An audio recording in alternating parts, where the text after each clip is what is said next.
Of what will be happening, I do not know. We got attacked last stream, which is interesting. Very interesting. And today we're gonna have a nice long stream. Make up for the fact I won't be live for quite some time now. This will be the last stream for quite a few days. Because I'm busy, IRL. Because being busy is an issue. But it's actually also a good thing. Being busy is very good. I'm early, just went, hey, welcome to the stream. I'm early. Yes. Yes. You're very quick in stream. Hey, welcome. Yes, it's this game. Hey, it was really cool last stream. We were nine of the people I watched live. Wow, that's a lot. Yeah, you always do it, Ice King. Hey, thank you for that anyway. So it's good being early. Wow, that's a lot of people live. I don't really watch any streamers. I had one streamer I used to watch and I enjoyed watching, but she hadn't live streamed for like 2 months now. You just disappeared off the face of the earth, which is a shame. Because I really like the content. We made good content. Yeah, last stream we fought off a bunch of secret operatives who broke into our house. We're like some very cool secret spy dude. It's very good. I know I'm here, I don't even like this game much. Well, even if you do go, thank you for stopping by. Yeah, since this is going to be my last stream for a while, because I'm going to be busy. Oh, hello Tom. Wow, there's lots of people today. What are we doing? I think trying to find out why we were swatted. That would be my guess. Oh, I placed both doors against the kitchen wall, giving a sigh as I do so. The doors didn't look as heavy when I got them from the hardware store. The damn things are like mahogany or something. They're unexpectedly heavy. Do we just carry a door with us? Yeah, usually everyone's on YouTube. I'm just here only. Yeah, it seems to be the other way around this time. Oh, did I just skip text? I'm playing TS Gender Swap right now because peak. Fair. So we just went and we went out, bought some doors and just carried them. That's interesting. Yeah, I'm gonna need a new Undertale game to play soon because I nearly finished Undertale Yellow. However, that's actually good. It means they're more heavy duty. The only downside is having to carry both of them all the way back home. But my dude's just casually carrying 2 doors. How strong is our guy? He just casually carries 2 doors from the department store all the way home. I'd beat up 3 grown men who call themselves the greasers. Yeah, this game is neat. Hey, sounds like it. In hindsight, I could have planned that better, but whatever. I walk in the kitchen and grab a moderately sized black bag that contains various tools. Those further spoilers. Ooh, thank you. No spoilers. I have to look at that game. Wrestling through it to find the appropriate drill bit, I hear someone approach the door. Little steps across the gravel, get closer and closer until I'm more audible. Leaning backwards slightly, just barely get a glimpse of the doorway, I see a small hand pull the tab and reveal a pink-haired figure that makes me smile. What on earth? As she walks to the door and tap and gives me a concerned gaze. Oh yeah, about that? What happened? He placed both her hands on her hips and give me a look as if I'm about to be scolded like a misbehaving child. Ah, well, you see there was a huge storm last night. It blew my doors off. He doesn't respond, he just stared at me. What? Was there something I said? Goes near, grasps my left earlobe with index finger and thumb. Hey, what's that for? Yes, it is. Your girlfriend now, you're to keep you in your place. I don't respond, only give a smug smile as I reach over and grab you. Ugh. Hey. I'm your boyfriend, I can contain myself somehow. We both stand there holding each other's ears, staring. After a moment, we both start snickering and laughing, letting each other go. Hehe. You're silly, it's kind of cute. Okay, please stop with this talk.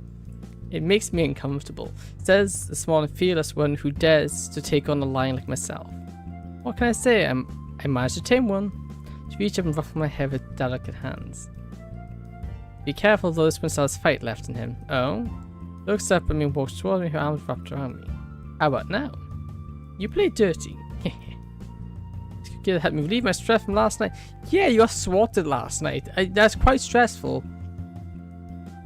I don't think we will be doing that. It's not appropriate. But unfortunately, I happened to notice 2 doors leaning against the wall, and I remember I have to put them both up. After patting her on the back a few times, she lets go. So, are you replacing your doors from the storm? Yep. Cool, how can I help? You don't need to help, I got it. No, I'm helping deal with it. If you say so. I go back to the bag of tools and gather all the necessary ones. Next, I grab the tarp covering the doorway and take it down. Azuki and I grab the first one, position its hinges on the frame. I don't want to know what this game fandom's like. Yeah, Don. Actually a lot more depressing than you'd think. A lot more depressing. Very depressing. Usually a lot of death and misery. As soon as I grab the frame and position its hinges on the door frame. Because last time we got shot in the gut multiple times and died. That wasn't cool. We also got kidnapped. So do you know how to use a drill? Of course I do, dummy. Why wouldn't I? Actually, that's better than Simps Overrule. Yeah, that's why I like the game. Yes, it takes the appearance of a dating sim, but there's a lot more to it. It's a lot more traumatic and deals with a lot of heavy subjects. Like depression, self-harm, ending oneself. I can't say the word because YouTube doesn't like it. Stuff like that. Looks like a dating, smells like a dating sim, but somehow isn't a dating sim? Yes. I don't know how it smells like one, but sure. Still, I'm not gonna play it. That's fair, each their own. It's a psychological horror. It's dating sim, but actually a psychological horror. Yes, the dating sim part of it is to lead people into a false sense of security. And if you play the base game and you don't know what's gonna happen, it is very traumatic. It's like, oh look how nice. Okay, why isn't she waking up? She's late. We open the door gently, and then yeah, they're hanging around.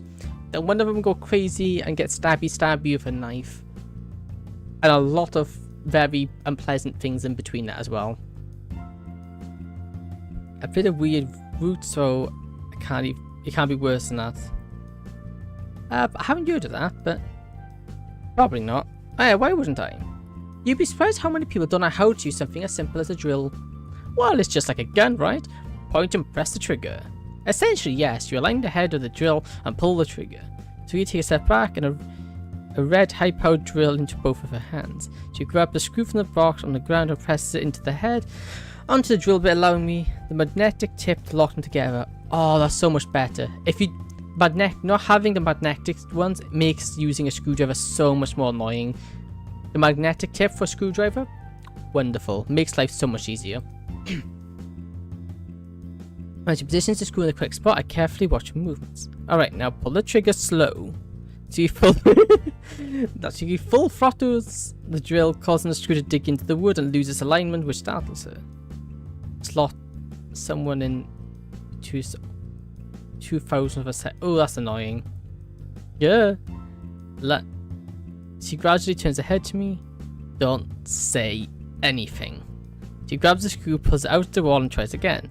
Just start pressing it very slowly. As the nail bores its way into the wood, more and more you can pick up the speed. Okay. Stares at the hinge as it performs this mundane task. The screw is slowly driving into the frame and hinge after a few quarters of the way and steadily speeds up the drill. And before I know it, it was done with the first screw. What am I watching? We're fixing a doorway. That's what you're watching. There. Good job. Now you got 3 more to do for the first hinge. But also, please speed it up this time. The door isn't necessarily light. Oh, come on, you're a strong guy. You can handle this. Giggles Dave as you rest of her tasks. And in no time, the front door is fully secured and the frame operational. Finally. To be completely honest, this one looks better than the old one. Oh, we can't install the door herself. Yeah. Right, I was meaning to replace it at some point. Guess now was just a perfect opportunity. Yeah, that's true. You'd be surprised how many people can't install a door. Right. Oh, Salmon looked off his head worriedly. I know she's curious about why both my doors got destroyed in the matter of a day, but I can't really tell her the full story of why it happened. The last thing she needs right now is to worry about anyone but herself. I can handle any threat that comes at me. Echo?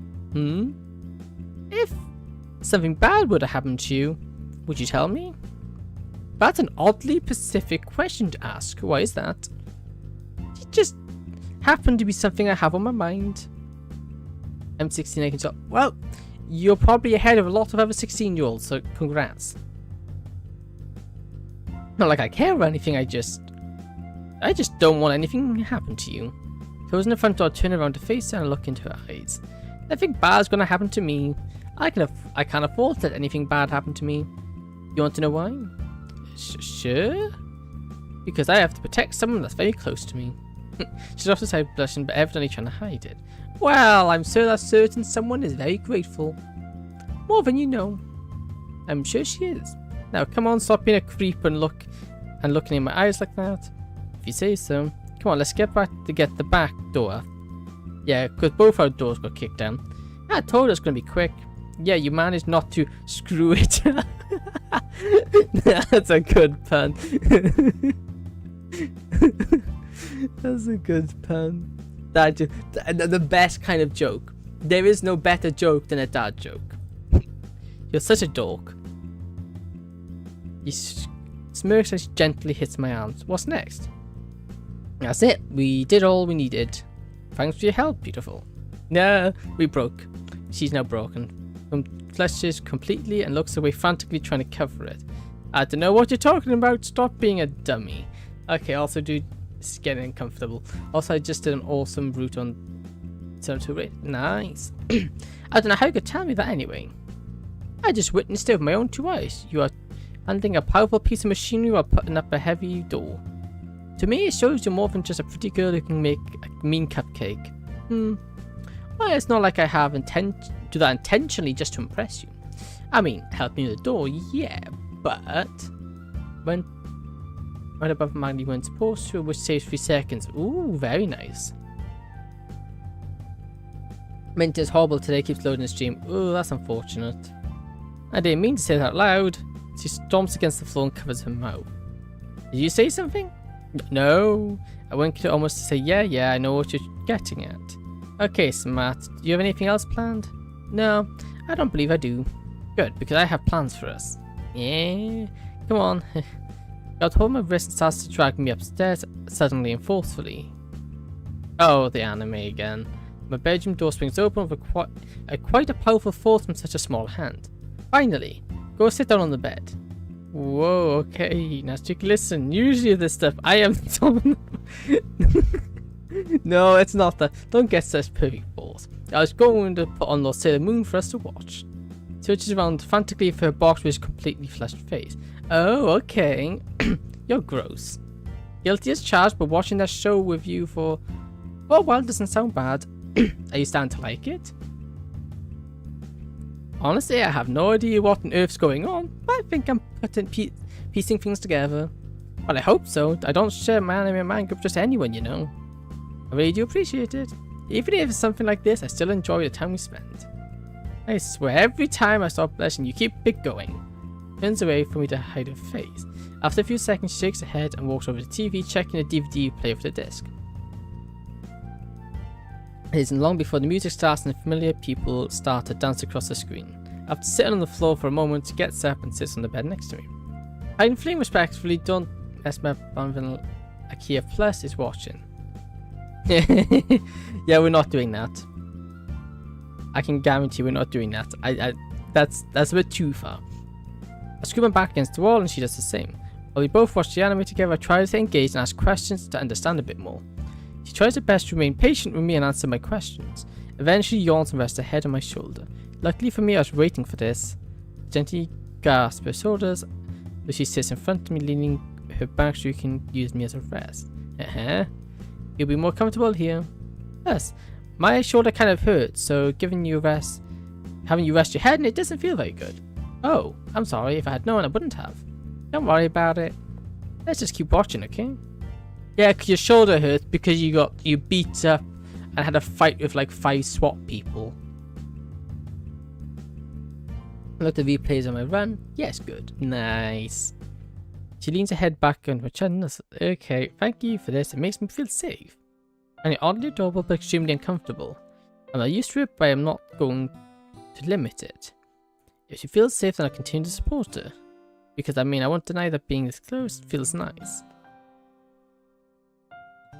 Break your roof, that's good. Makes you sweat, definitely.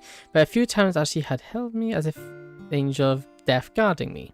Yeah, I guess it actually made sense later down the line. But that's a different story for a different time. Now, and after an hour, your gentle coo's coming from Natsuki. I looked down and checking her head tilted to the side ever so slightly with her eyes closed and her mouth agape. She managed to fall asleep while huddled into me. You must be pretty comfortable then. Take a mental note of where we are in anime, because I know she's going to rewatch the stuff she missed. I divert it in my mind. Next, I kind of do something I never expected to do. I wrap both my arms around her carefully, hold her in her sleep. Definitely didn't look at peace now, which I assume didn't get much of at home. For good reasons too. The image of Natsuki's father flashes through my mind and instantly makes my blood start to heat up. But I'm hard to calm myself before I get too worked up. Right now she needs me, and whatever I'll do, I'll do whatever it takes just to make her safe and happy. And she needs some actual rest right now. Leaning back against the wall, the pink-haired angel in my arms, and I close my eyes. I'm pulling my comfort by Natsuki shifting around. Opening my eyes and shielding them from the orange glow of the sunset outside, I peer down at her. Turns over and opens her eyes, almost immediately shielding them from the light as well. Echo? Hey, how do you sleep? I fell asleep? I shoots up from my position on the bed and looks around the room frantically. What time is it? It's a little after 5:30, don't panic. Oh, thank goodness. She leans forward and rubs her forehead with her hands. I thought I was past my curfew. My dad wants me home at 7 tonight. You usually leave around 6:30, so I would have woken you up beforehand. Dan, I was really having a good nap too. You look like you liked it. She looks at me and back on her head before immediately stands up. Did I fall asleep in you? Yep. And pretty fast too. You must have been very comfortable. Yeah, I wasn't comfortable. I was just tired. What, did helping me put 2 doors up tire you out that much? Lean forward and give her a smug smile.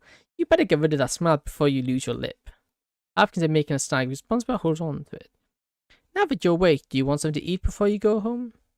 Not as much as I would like something. I need to save what appetite I do have when Dad makes supper. What do you mean by that? Don't worry about it. It isn't your business anyway. She turns her back to me and approaches the TV. Natsuki, is he feeding you? She stops when I ask a question and remains silent. I get off the bed and stand up, my eyes glued onto her. Mind your own business. I hear a sniffle from under her breath. If he isn't feeding you, I need to know. Finished on her cheeks damp and wiped away tears. He still feeds me, but it's been less and less lately. Last night he told me if I wanted to eat more I had to go to you and beg for it. Man, I don't want to tell you about it because... Pauses for a second, having to hold back my tears. Because it is my problem to deal with and I can handle it myself. And how do you plan on handling starving yourself? I run my hand through her hair, trying to think of something. I'm ready to buy lunch and snacks at school, but when she is at home, there's little I can do. What am I witnessing? You're witnessing the depravity and sickness that is the heart of Doki Doki. Things are not as they seem. She's rejecting my offer of food right now because she's afraid of what her father will do to her and probably her own pride. She is extremely hesitant about me even getting her food at school. I'm not sure if I'm going to be able to win this argument. As she must have read my face as I was thinking because she approached me and stares in my eyes. I'll be okay, I promise. No, you will. It just angers me that you have to deal with that. Listen, Dammy, I've been through worse. She pouts her chest and puts her hands on her hips and gives me a stern face to match my match the bravado she puts on. The sight makes me chuckle and put me at ease just a bit. But the underlying worries that plague my mind remain. Well, we have a little bit before we need to leave. Do you want to backtrack to the episodes we missed? Or you napped? I'm good. I don't want to watch to make sure that he... Thank goodness I don't want to watch to make sure that he doesn't kill himself accidentally in this game.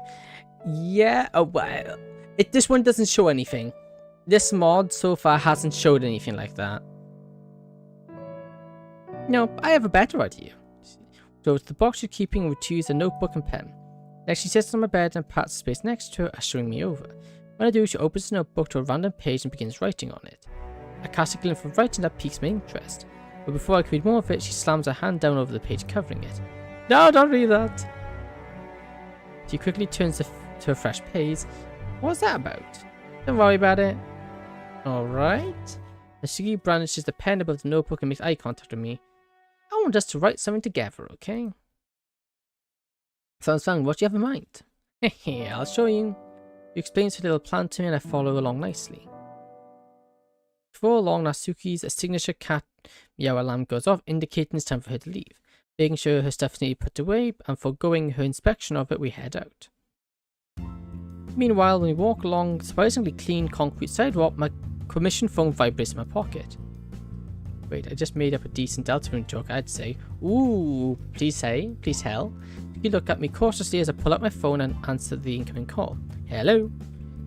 I'm going to be heading to the field tonight to question Williams. I want you to come with me to personally observe. Want me to come down to your office after what happened last night? Big red flag. I'm not comfortable at all heading down there given the circumstances. I'm not quite sure I'm able to trust Julia that much. This could be a trap. I just have to navigate this carefully. Google from Tess. Are you a terrorist? Said Soul Chris. I paid $25 for this game. I've got to know what pressing yes does. Exactly. Yeah. When are you free? I'm walking us to you home right now. After that, we'll be fine. Alright, call me when that is done. Will do. Talk to you soon. Ending the call, I can practically hear Nasuki's burning question squealing me. Who is that? It was Julia. She wants me to run a few errands with me for a little while. Oh, that sounds boring. It's sure to be. Thank goodness you have me to be around. Oh? Why is that? Ugh, dummy, you shouldn't ask her why she says something like that. Sometimes the cool guys have pretty cool girls with them, you know? You play the game, hopefully get it. I think I haven't played the game. Not yet. Did you just inadvertently call me cool? Shut up, I'm trying to compliment you. Right, my apologies. You do make my very dreamily, dairy and dull life much more bearable. And yeah, Nasuki giggles and keeps her pace alongside me. I take a second to watch her from the corner of my eyes. This brings out some emotions that are an immense struggle to suppress. But this situation with her father, I don't know what it brings out a whole new side of me. Such a sweet, beautiful, innocent person being dealt a bad hand of cards like I have. I won't let her become like me. That is a promise I can make for myself. Let's stop before reaching her house. We decided it would probably be best for me to stay out of sight while she was walking the sidewalk just in case her dad's home. He was extremely against it at first, but later came to understand why. About 3 houses down from hers, I looked down sidewalk to make sure Nasuki's father has no ability to see me. Big wheels learning motions from this. Yeah. Alright, this is my stop, I'm afraid. Well, today was fun, I enjoyed myself. I'm glad you did, I had fun too. Thanks for helping me with the doors, and by the way, don't mention it. Thanks for walking me home. Trade house quickly. No problem at all, you stay safe, okay? I will. See you tomorrow. Natsuki winks at me and starts heading home. So I'm gonna walk away. Okay, ooh! Question? Wait, this is a flashback? Yeah, okay, this is a flashback back to our past. I dropped to my knees, coughing profusely. You're gonna stay down here from now on. Go back again and you'll be another punch to the stomach. Do you understand me? Yeah. I can barely breathe, I cannot stop coughing. Father once again punches me in the middle of my stomach. His fist is so huge that it makes contact with my jaw to my stomach, hitting me as forcefully as a hammer. Ow! Oh no, I'm gonna throw it. Now, under the control, I feel out my mouth. all over Farha. Through the blinding darkness of the basement, I can practically see his burning fury in his eyes. My blood runs cold. He grabs onto my hair and pulled me by it just my belly off the ground. Ow, ow, ow. The blows to my stomach send pains through my body, swiftly weakening me. This was a brand new outfit and you just soiled it. Thanks, kid. He slapped me and similarly released me, sending me crashing to the ground. My left cheek stings as if it's broken. A very darkened vision seems to go darker into a black that's not even light can penetrate. Pain's too much, it hurts, I didn't mean to throw up on you. Every breath I take is harder for me to stay conscious. I can feel myself falling asleep. Yes, sleep. Just take a sleep, dude, that will help. Just sleep it off. Man, was any of that necessary? I heard from upstairs. Don't worry about it, he decided to ruin my clothes. Make sure not to hit him near the kidney or bladder, right? We really can't afford for him to... The blood that comes from tests will mess up the results. You think I'm stupid? No, sir. Stop questioning me, especially about my son. What I do with him is my business and mine alone. I understand. I'll be upstairs when you need me. I'll go up there right now and we can finish up. Ooh, I thought was some like evildoer.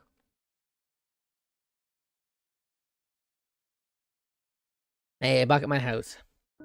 You will meet me outside my house and the headlights of a car illuminate the street. The moon above just barely lights up the land and with an eerie blue glow. During the drive to the office, Julie gave me a rundown of what's planned for the night. Alright, so I'm going to check into the medical wing. From there, I'm going to... Alright, so I'm going to check us into the medical wing. From there, I'm going to guide you to an observation room so you can watch from a one-way glass. That will prevent the agent I'm questioning from panicking at the sight of you. What do you plan to ask him? Just the usual interrogation questions. You know, why he deployed, who sent him, who his CEO was, etc. Oh, and I'm also going to need to take your gun. Man, no. I look at it and fill my eyes. You do understand that bringing a weapon into medical wing is strictly prohibited, right? I'm still not fully keen on being here with you, and you're going to be taking one of our most valuable means of defense? You'll be fine, I promise. Very hesitantly, I place my handgun into the center console of her car. Then I walk through the medical wing of the office field. The sound of our footsteps reverberate and give an eerie atmosphere more depth. While we travel through the halls, I look into various rooms we pass. Say what you want about hospitals, I hate them a lot, but I definitely hate being here more than anything. Being around my own company isn't bad because I'm used to them, but in the medical bays and wings that are set up by my company is a whole new ordeal. It is a fruit crystal powder, but for DLC, yeah, I believe so, yes. I read on that, I think it is from what I've read online about this mod. But not to mention I'm potentially in the den of my enemies. Go in here quickly. Dirk points to an unmarked access control door to our left. He barges me into it and keeps walking forward. I open the door and walk inside to find a darkened room with a one-way mirror onto the north wall. I just hope our MC doesn't have a crush on his sister like individual. No, he doesn't. He doesn't have a sister in this. He doesn't have a sister, luckily. He only has, well, he's by himself in the Doki Doki, yeah. Yeah, the crush on his sister, that's kind of weird. That's not cool. Open the door and find a darkened room with a single one-way window on the north wall. It sits completely pitch black, indicating there's not been enabled yet. Take a minute to look around the room and notice a plastic table and several metallic chairs folded against the wall. Didn't you have skip that? In the visual novel, he does... Oh, that is disgusting. That is disgusting. Bloody disgusting, I tell you. It looks like this room hasn't been used for a while, or everything has been neatly put away in preparation for my arrival. I grab one of the metal folding chairs in the room and position it in a comfortable position before sitting.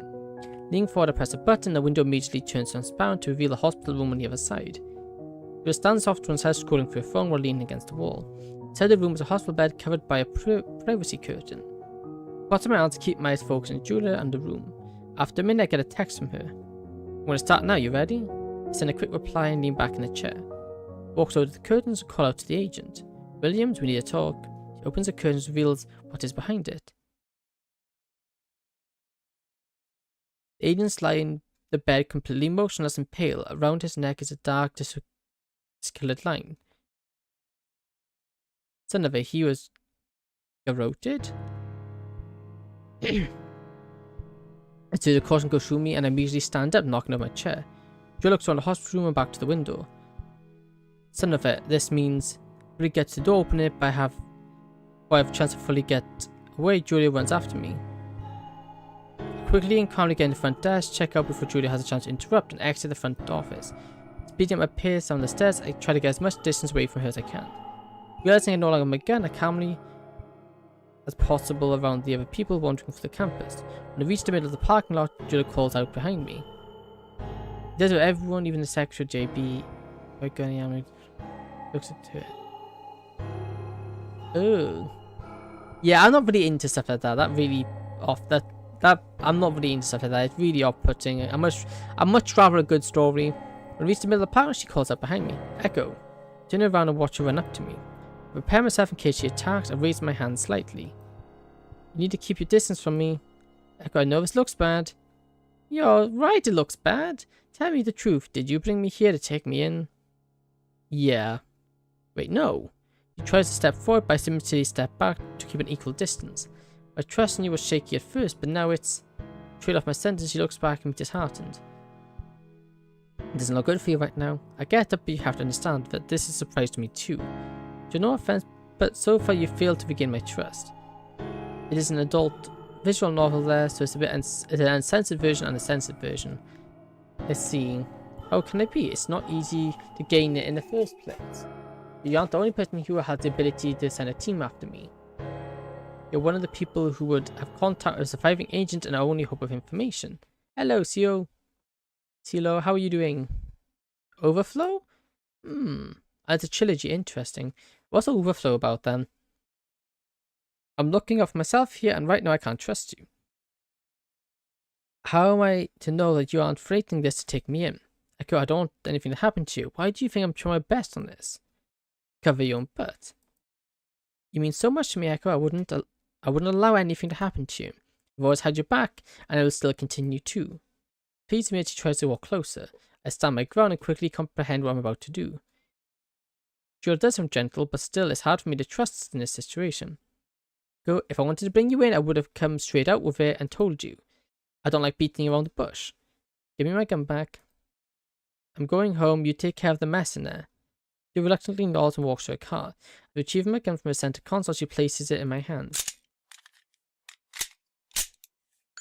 Sure that one hammer, I released the magazine and pulled upside her back, emptying the round from the chamber.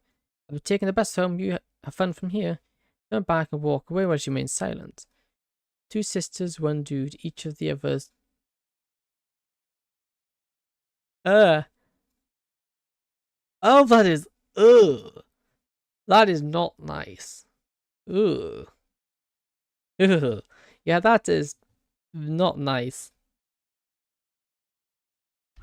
No, thank you. Closing the clubroom door behind me, I look around the room and spot both Monica and Yuri. Echo, you're early. Yeah, did you guys get everything ready? Of course, Monica and I brought stuff from home today. Perfect, thank you. Both of them nod happily. I slam my backpack, drop off my arm and place it onto the desk. I unzip and retrieve a few items I have stashed away. While Yuri and Monica examine what I brought, I look around the room for Sori. Is Sori already out? Yep, she's going to the locker with Natsuki. Perfect. All of this looks so good, I'm kind of envious. It's not on the same level of WTF as bonking up his hand. I don't know either of those, and I don't think I want to know. This might actually make it good for social event for the club. I'll keep that in mind for the future. Alright, so let me look at all this. Monica grab some plastic containers from the desk and stories and gingerly place them down next to mine. I don't even know how someone saw a visual novel and decided to adapt it into an anime. Yeah, seems like it's interesting to put it lightly. I mean, an adult anime, yeah. I don't know. I open all the contents and start to combine them. In no time at all, everyone in the club has contributed to a bento box on Natsuki. Wait, oh, because we were talking about Grizzly, yeah. The door with the club room opens and closes, revealing Natsuki and Sori. The mod is a Grizzly parody, yeah. Natsuki looks as curiously and Sori brings brighter than the sun. When they discuss This last night of a text, Roy seemed especially excited. However, she only brought yogurt because we can't trust her to cook all that well. Yet because last time she tried to cook food, she nearly burnt her house down. Apparently she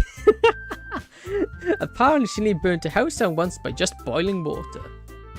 I don't even know how you do that. Nonetheless, I'm grateful she pitched in and helped when all of us made a group effort. Natsuki shows that we're here and for her and we care about her. But if her father's feeding her less and less, we can't allow her to suffer. Surprise! What is this? Natsuki rests her hand on her hip and looks at the bento box. Is that for me? Yep, we all decided to do something special for you. She looks at me and I can see a glimmer of concern in her eyes. Thank you, guys. She walks over to the box and opens it, the aroma of ingredients wafting from the club room. Wow, this smells really good. I walk over to her and wrap my arm around her shoulders. She looks up at me and tries to hide her smile. Leaning my head against her and whispering into her ears. You deserved a good meal, all of us wanted to help, so don't feel bad. She tilts her head and whispers back. I know, I appreciate this a lot, thank you. Next I feel a peck against my cheek. Tsuki turns her head away and hides her face from me.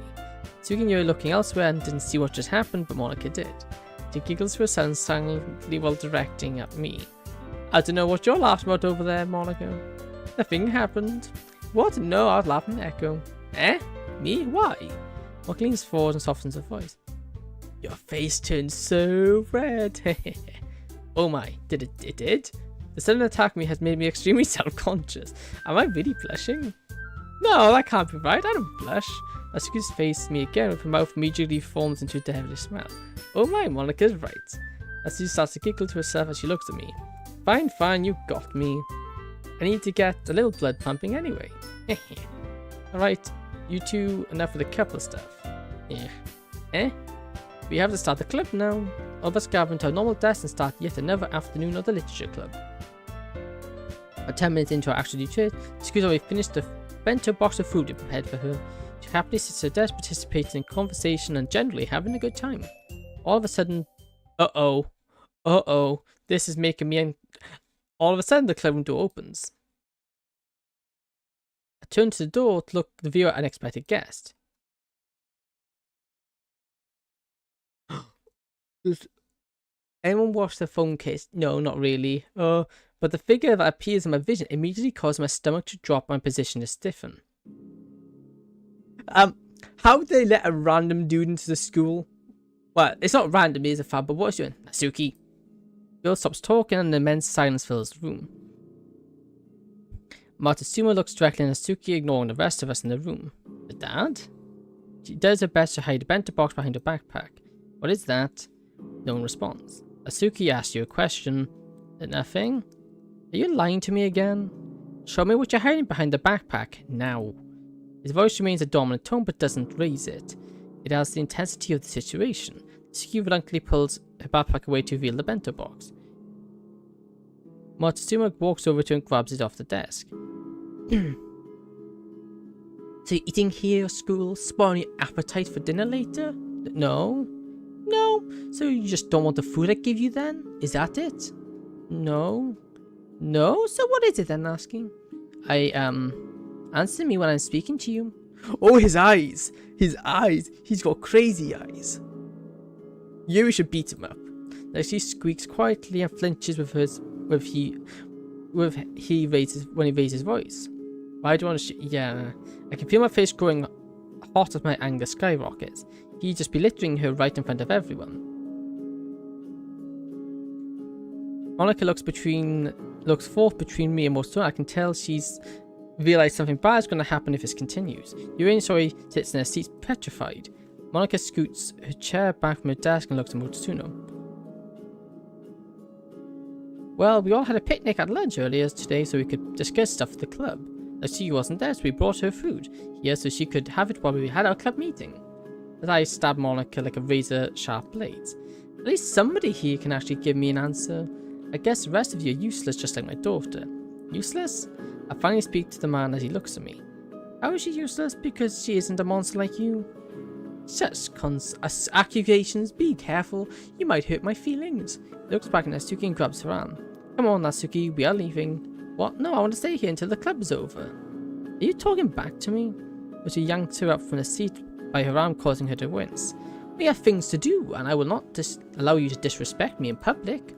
He practically drags her from his seat. Monica stands up and walks towards him, just barely standing in front of him near the door. Sir, can you stay here for a little longer? We're almost done with our meeting anyway. Get out of the way. Oh my good. Places his feet under Monica's bite and pushes her to the side, causing her to stumble and crash on the floor. Monica? Monica? Dad, what are you doing? I get up from my seat and rush over to Monica, who's leaned up on the ground and stares back at her aggressor. I stare back at him and can feel my blood begin to boil. He immediately gives us a smug smile and glancing down at us. This man, he's going to pay for this. Partner shows us stand up, but she reaches over and grabs my wrist. Echo, don't do it. This isn't a time or place for this. Why?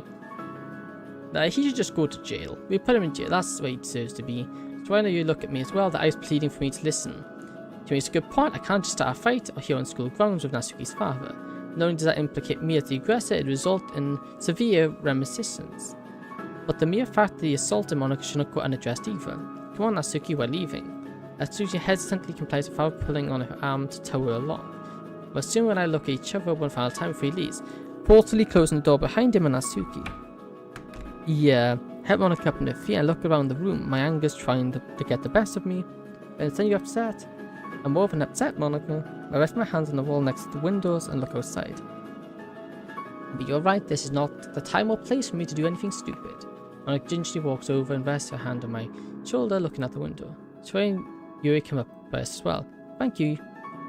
Natsuki doesn't deserve any of the junk she has to put up with. The mere fact she has to be around him would be too much for anyone else to handle. She holds her own, which I admire, but I'm afraid something bad's going to happen soon. Yep, I feel that too, but there isn't really anything we can do either. It makes me feel useless. Natsuki's awesome, and she deserves much more. We might not agree on some things, but I care about her immensely, and I value her friendship. Seeing her deal with the adversity she's facing crushes me. After a moment's silence and intense internal debate, I break the tension with new resolve.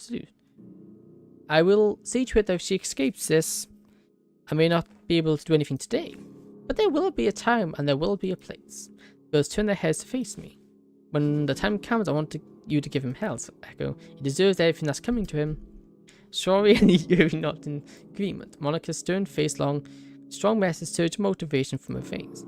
It clouds my worries, fears, and hesitations like incoming storm. So with that, I can continue with this. Grip my left hand into a fist, removing my arm from the wall, and turn to face the club room.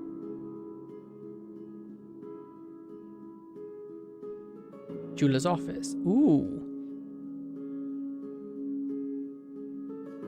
Mikey walks into the office carrying a folder I've been waiting for quite a while. Here you are, ma'am. Thank you, Mikey. So this entire document is for 4219? Correct. I still haven't been able to come up with anything on the events that happened a few days ago. Our only lead was Williams, and he was killed before we could get anything out of him. Yeah, the office is cool. It's very nice. He has internal affairs contact you regarding that? Just to question what happened, no other contact's been made. Lean forward and rest my head in the hands from exhaustion. This is really stressing you out, isn't it? Yeah, it is. Mainly because it caused Echo to lose all trust in me. What? Really? Yeah, he thinks I sent the deck team on him.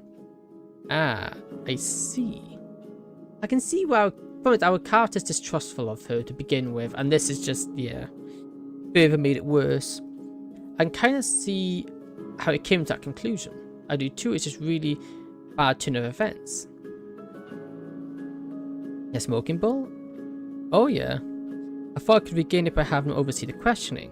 Yep, that didn't work out too well. She sits down on my desk across from me, placing a cup of coffee onto the coaster. What is your plan now? Just to page for the documents filed in the last 7 days, try and spot a few irregularities. That's a good plan. Mary looks at me with a half smirk going on her lips. You look like you have something. Yes, I do, ma'am. Permission to speak freely? Oh, that, yeah. I don't like smoking myself. Of course. Take 4219 in custody.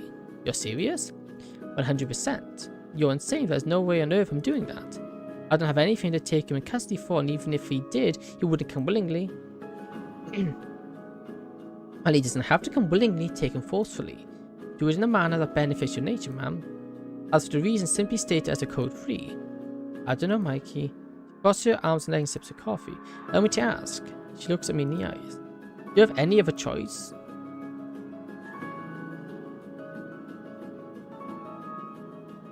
for Echo's neighborhood. The quiet patter of my feet and concrete barely emanates into the stagnant night air. Ever since the club ended earlier today, I've been walking around the city to clear my head. But some of my uncles do. Fair enough. It's up to them, but I don't think it's a good idea, especially not for your health. I wouldn't recommend starting. Just, it's better off not. Oh. Every hour, several of them involve my hands around Wutsumo throats. At first, I think I was all for allowing this to have a peaceful resolution, thinking that maybe this would all work out somehow. But the more I stand back and watch, the worse it gets. And he knows it too. He's starting to take more enjoyment in tormenting his own daughter than I would have expected. Each time I look into her eyes, I can't help but see him stare back. After all, he is her father. This is getting to me too much right now. I shake my head and pull myself out the unending abyss that is my subconscious currently. In my head, I gaze into the night sky and in the starlight that shines down on me. Pushing with my backpack slung back, I take a few deep breaths in and out to calm myself. That's who could be fine, she's strong. She's more capable of keeping herself safe in this situation. I've got other things I have to focus on anyway. When you stress out, you get tea. Yeah, just get a cup of tea. A cup of tea and maybe a biscuit or two. That does it for me. Or go check on my plants. Yeah, go keep telling yourself that. Without realizing, I start traversing the sidewalk again towards my home. Finally reach my front door, grab my house key and look around. The area on my door is nearly dark pitch, always made me a little cautious. Set my key in the front door, I unlock it and turn a knob. Get my first inside, I sense another person close to me. Closing the door behind me, I notice that Julia is sitting in the middle of my living room, propped up against the couch. She looks up from the floor, gazing directly in my eyes with a look on her face I haven't seen in some time. It's almost as if her heart's been broken, like the time Ashley died. Julia, what are you doing here? My stomach drops slightly as I approach her. I just wanted to see you in person. I don't like this the way she said that. I go, I'm sorry. She said as though several other agents who were dressed in dark suits and fitted earpieces and vests emerged from the dark corners of my house. They conversed with me, faces stern, hands in holsters and handguns. Please don't resist, I won't hesitate to kill you. So you betrayed me after all. I'm really sorry, Echo. All of a sudden I feel her hands grab my backpack, swing around my shoulders and throw me off. The next two pair of hands grab my sides and wrestle me to the ground. First scream and flash my arms to disorientate them, but it doesn't work. I manage to look up Julia's blank eyes. She stares back down at me, turning away. We got tasered. My body instantly tenses and the electrifying pain courses through it. After a few seconds I go limp, I can feel my heart racing. Julia. Agent, once more my body tenses and I'm overwhelmed with extreme pain. When it stops, I use whatever energy I have to kick my feet as hard as I can. Vision begins to tunnel, and I feel my energy disperse into air, leaving only my motionless body. I can't fight back anymore. She betrayed me. Unable to maintain the strength to keep my head lifted, I slowly lower until my forehead rests against the ground. As I feel dizzy overcome, and my sense, I watch Julia walk away from me. Yeah, but it wasn't by her choice. She had no option. Wake up.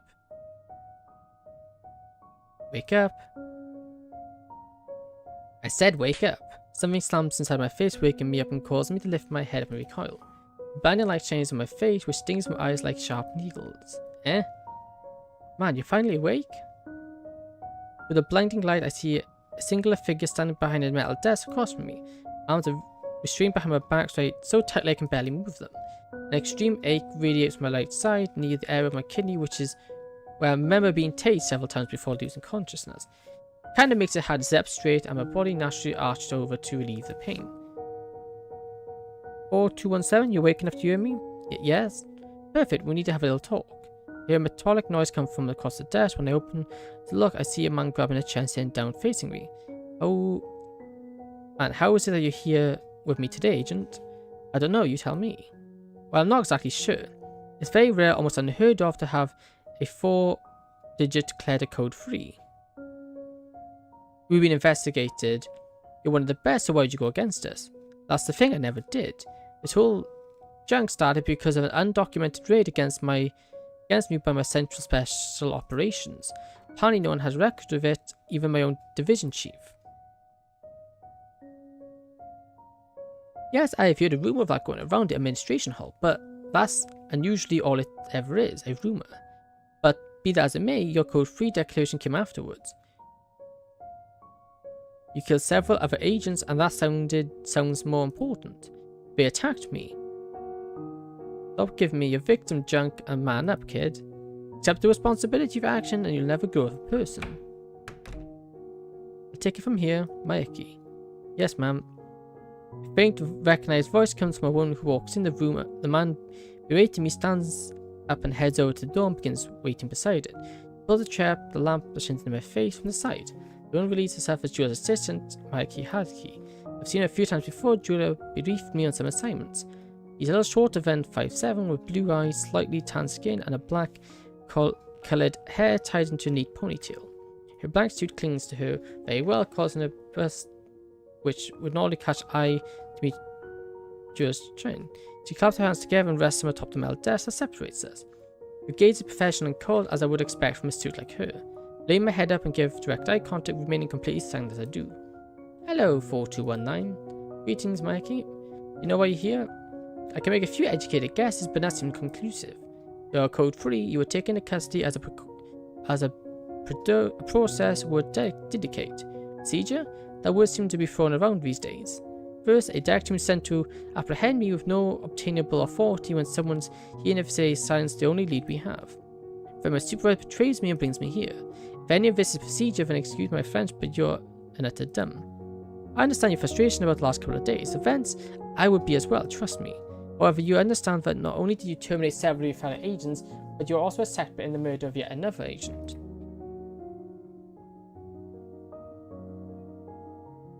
It's insane that you would even think like that. He was the only source of information I had on who sent the team out against me. What would be your agent's number? What would be my agent number? Oh, I think... Oh, what's a cool number? Agent... Ooh.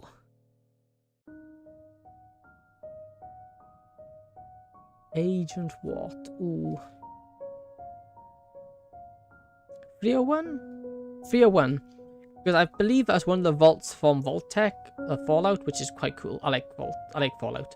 It's insane to even... Yeah. He was the only remaining agent on the team that opposed you but caused damage to your home that tried to attack you. You have more than enough reason to kill him in a vengeful fuel triad. Have you ever spoken to Julia about all this? I was with her the entire night. We spoke to her and she provided her own report, but we were well aware of your nature and what you're capable of, 4219.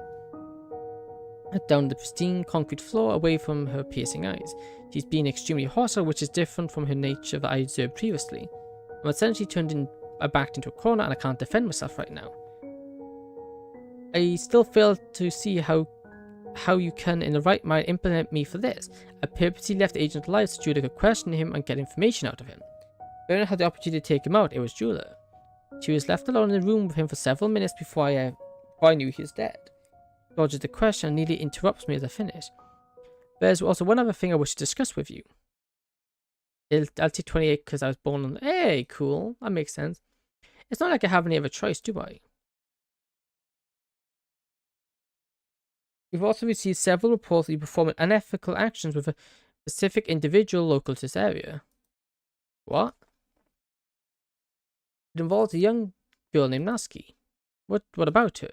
I have my head back up and look directly in her eyes, my sudden reaction making them widen a bit. You are aware there's non-interference doctrine in the agent's guidance, right? Yes, where an agent cannot interfere in local authorities' actions unless expressly permitted by appropriate person. You know what that means, right? Why wouldn't I? Get your point already. You cannot interact with the police, government, or legislative process in this area. And I haven't. Quite the contrary, 4219. I have a name.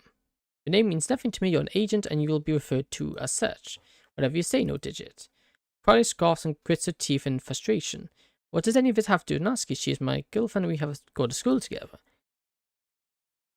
You're personally involved with this girl now. Mike looks down at the table, audibly sighs. I don't see how she has anything to do with it. She doesn't even know anything she shouldn't. You have to understand our position in this situation. We cannot really take your word for it, especially under these pretenses. And Julia's own is on your side with this as well? Yes, she is. And the one questioning you because she asked for it. How could she do something like this? Is it bad enough she betrayed me, but to drive Nasky into this mess? It disgusts me. It even disgusts even me. Looming mixture of disappointment and despair overcast my mind, leaving me feeling distraught and helpless. No, we don't. Our hands are tied behind our back. With this very heavy feeling weighting on my shoulders, I lean forward and bow my head. I lower my tone and quietly speak to Mikey. What do you want from me? That'll be discussed later on. Right now, we have you in custody. Please don't make things harder for us and resist. You've already given us too much leeway as it is. She nods her head towards my torso, gesturing to a strange lock in my wrists and arms behind my back. Right. Listen, Mikey, if you're truly done with me as an agent and wishes this approach, I won't fight you any further. Eh? Please don't involve Nasky in this. She has no knowledge of anything I do not and doesn't deserve to be caught up in this mess. Please. I can't guarantee it. You should understand that, but I can make a note of it. I will forward it to Julia. Thank you, Mikey. Put my head down and bow in defeat. That's all I have for now. She unclaps her chin, raises from the chair, and exits the room. The agent who guarded the door before walks over to the table. Look at you, the famous and reputable 4-digit Reaper, bowing his head in defeat. This is despicable. I thought you 4-digits would truly die hard to the core. Guess your reputation doesn't really reflect you. He lays his hand on the table and continues to barrage me with insults. You sometimes have to sacrifice for someone you care about. Today I made a decision. I'm willing to charge myself for that sacrifice. You're doing this for some chick in high school. What's her name again? Natsuki? He starts to laugh disparately at me. Tales people tell about you made me apprehensive just to be in the same room with you at first. But seeing you that nothing more than a walking flashlight is enough to bring you down, I feel humbled to admit I once feared you. He starts to walk behind me. It's no matter though, you're a fearsome agent nonetheless. You deserve to go out respectfully. I hear him shuffling through his suit pockets for something when all of a sudden wraps around my face and slides towards my throat. What on earth? Is this a wire? I quickly shove my chin into the upper chest and catch the wire just as it reaches it. Stop fighting, Echo. It'll be over soon. I have my best to thrash and get out of my restraints, but the cut won't budge. Man, this isn't good. He's trying to gatewape me and I can't get my arms free. He pulls on the wire and digs into my chin, slicing more and more towards my chest. Ugh, if it gets to my chest, it'll slip up my chin and he'll have full access to my throat. Push and lower half my jaw as much as I can to keep attention to the wire so it doesn't slip. But my aggressor continues to apply pressure on the wire, stinging my chin as it digs. I have to bring something fast before he gets the better of me. A lot. From the sounds, we've been doing this all our life. My fear skyrockets when he starts to pull on the wire enough to force the tip the chin and force sitting back on. I lunge my feet to keep me on the ground, but he starts pulling again just as quickly. You really want to go out fighting, don't you? I won't go out to the likes of you. So I'll keep my head in position and fight back at the same time. Ugh. All of a sudden, he realized the tension on the wires causing the opposite force to send me launching towards the table. Maybe. That's a lot though. The wire slides down just enough to get under my chin and make contact with the front of my throat. I've got you now. The wires pull back and I feel a sting as it wraps from my throat, cutting off blood circulation to my head and closing my airway. Ugh. No, he managed to get to me. I thrashed my shoulders from left to right, desperately trying to loosen the man's grip on me. However, writing does nothing to work in my favour. I can feel my muscles start to burn from the lack of oxygen and need to fight back. Ugh. Just stop fighting back, it'll be easier for you. The wire continues to dig into my throat and stings, now evolving into tearing. Placing my feet firmly against the ground in front of me, I launch myself up and throw the agent into the wall behind us. Pulls the wire downward, forcing back the pain and painful anger. I'm not going to make it out of this. Come on. Recovering my footing, I slam the agent against the wall again, but it does nothing. I could try dead weight. It's an effective option to throw someone's balance off when you're in such as this. But I'll more than likely snap my neck because the amount of force he's using to hold me up. Ugh. At this point, my lungs scream and burn for air, muscles ache, and sting from lack of oxygen. I'm starting to get dizzy. Once again, I slam the agent against the wall with my back. I can't hold myself up anymore. My knees begin to buckle and I frantically try to regain footing, but my body refused to work with me. The agent managed to get me to the ground, my face planted against the concrete floor. He shoves his knee in my back to keep me from moving any further. Taking my mouth opens and reach my tongue up, tries as much as I fail to breathe. Shh, let it go. It'll be easier this way. It'll Be over soon, I promise.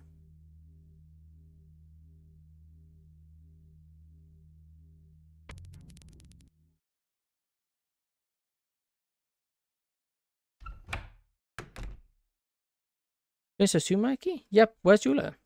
I'm right here. I revealed myself from the corner. I've been standing in the ground holes of the building, looking out the window, trying to clear my mind. Did we die? I don't know. We've gone back. So we've technically gone back in time. At the moment, this is as the lady interviewing has just left. So now we're outside there. And I clean my head. Mikey, looking at a little frazzled, walks towards me and places a hand on his shoulder. Ma'am, he submitted. What? You're kidding. Nope, I guess as soon as I mentioned the non-Venus doctrine and his girlfriend, he had no other choice but to surrender. If Jules was truly done with me being an agent, then and once his approach, I won't fight any further. For some reason, I could say that devastates me. I didn't want it to come to this point. I essentially destroyed him, and here he has given up. Tears begin to wet my eyes, but I blink away just as quickly they came. Okay, ma'am. Yeah, this is not an easy situation. There isn't much we can do but wait. Correct, but doing this was a smart decision. What else did he say? Nothing else I think you want, do you? What do you mean? You betraying him.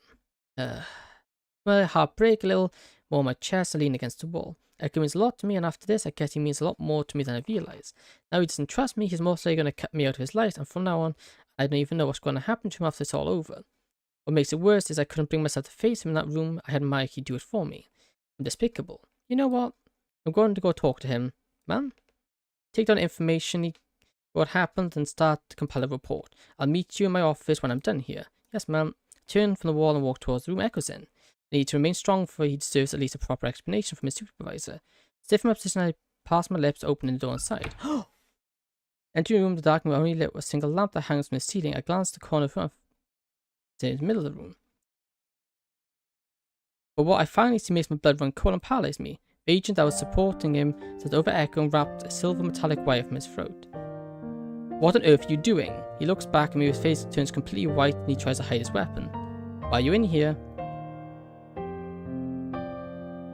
From the position I can see Echo's motionless body slumped in the ground. It's clear he isn't breathing. Oh my Echo, no. Why do you do this? You don't need to know, Julian. He wraps the wire around his hand and kneads it in his pocket, giving a cocky grin. If I'd hesitated, I charge him and slam him against the wall. He tries to resist by pushing against my chest. I throw off my left arm and wrap it around his right. Pull him towards the ground and thrust his arm at a natural angle. Ooh! His body recoils. I place my foot behind him and pull him towards me. When chest makes contact with mine, I shove him back his legs and make contact with mine, toppling him over. While I keep my grip on his broken arm and twist into move it into his stomach. What's it all yell? Mikey walks in and gives her an exasperated glare to help me out. Runs over and puts her face against his back and lets her grab his arm. What on earth happened in here? What is wrong with 4219? Immediately I get off, my agents rush to his side, anger and concern intensifying. Rolling Echo's limp body side, I look at his neck, examine the deep, dark marks caused by the wire. He's strangled Echo. What? Why on earth would you do that? Beams into the agent's ear as he struggles and grunts against her. Press my 2 fingers against the specific spot on his throat. Oh my. What is it, Chula? He has no pulse. I'm going to try to give him CPR. Move a key from the cheek and wrap it to remove the restraints. Place him on his back, I get close and place my hands on his sternum. This usually never works for someone who's been strangled, but I have to give it a shot. He deserves more than me to just leave him to die. Never talk, don't tell anyone. Yeah, I don't know. If I get my hands in position, I start to rhythmically compress. A few compressions later, I pinch his nose. I try to kickstart his lungs by blowing air into them. Nothing. No, I'm not going to give up. Loud compressions again, trying to blow more air into the lungs. He remains unresponsive. Tears begin to stream on my cheek as I slowly lose my own emotional resolve. No, you can't die, you can't. Once again, I start frantically performing rhythmic compressions. And of course it fails. No. It's against his chest and starts sobbing uncontrollably. Several other agents enter the room and restrain the agent Marky has control over. Being forcibly restrained, Mikey tries to help me feet, but I refuse to shake her off. The next day, including I was remaining completely silent. Mikey and the other agents start to attack and drag him out. I open my eyes and wave at them to stop before they exit. So I take a holster gun out of my suit and point at defense's cretin. The tears stop flowing from my reddened eyes as I place the finger on the trigger. Man, what are you doing? I respond, I don't need to, I don't want to. This is a loathing human who deserves to die for what he did. He made that this only humiliate him, and now I want nothing more than to dispose of him. He has to die, he deserves to suffer for the wrath of someone even more fearsome than I. If Archie was alive, he would be slicing his skin. Oh! Man, don't do it. We could use him alive to question him. We need to find out why he did this. I believe I found the answer to our question already. This is the man who killed Williams. This is the man who has been hiding everything from us. What if he's collaborating with someone else? We could really use the intel he has. We might be able to prevent this from happening to another agent. His finger depresses his trigger, but I try my hardest to hold back. Jumping against my own finger, I pull. What would Ashley want me to do? What Echo want me to do? He looks up at me with my grin in his face, so I badly want to wipe it off. The beat into his face is nothing but mush. Quiver more intensely as my rage grows. Man, please. I understand you're upset. That Mikey. Raise my voice and start using my own commanding tone. Agent, you are under arrest and the only person who will be speaking to you is me. I have no problem skipping your medical wing visit for your arm if you plan to resist. What do you think you can do that? You're just as sick as your dead baby boy over there. Boast the man kneeled down and stared in his eyes. You are mine now. I will do with whatever I want as I please. You are in my custody and you're lucky for not breaking the rest of your bones and leaving you to rot. Forgive me, unrelenting, he looks at me, becoming apprehensive. Your eyes. What nervous with your eyes? I place a barrel of my gun against in his eyes. Mikey? Yes, ma'am? Get him away from here now. Yes, ma'am. With the barrel of my gun from the agent's face, a holster inside my suit. Mikey and I aim to drag him out of the room, leaving me behind. Can't even bear to move. I just kneel there in a dimly lit room, my head bowed and tears coming back to my eyes. Wait, did we die? What? Wait, what? Excuse me, what?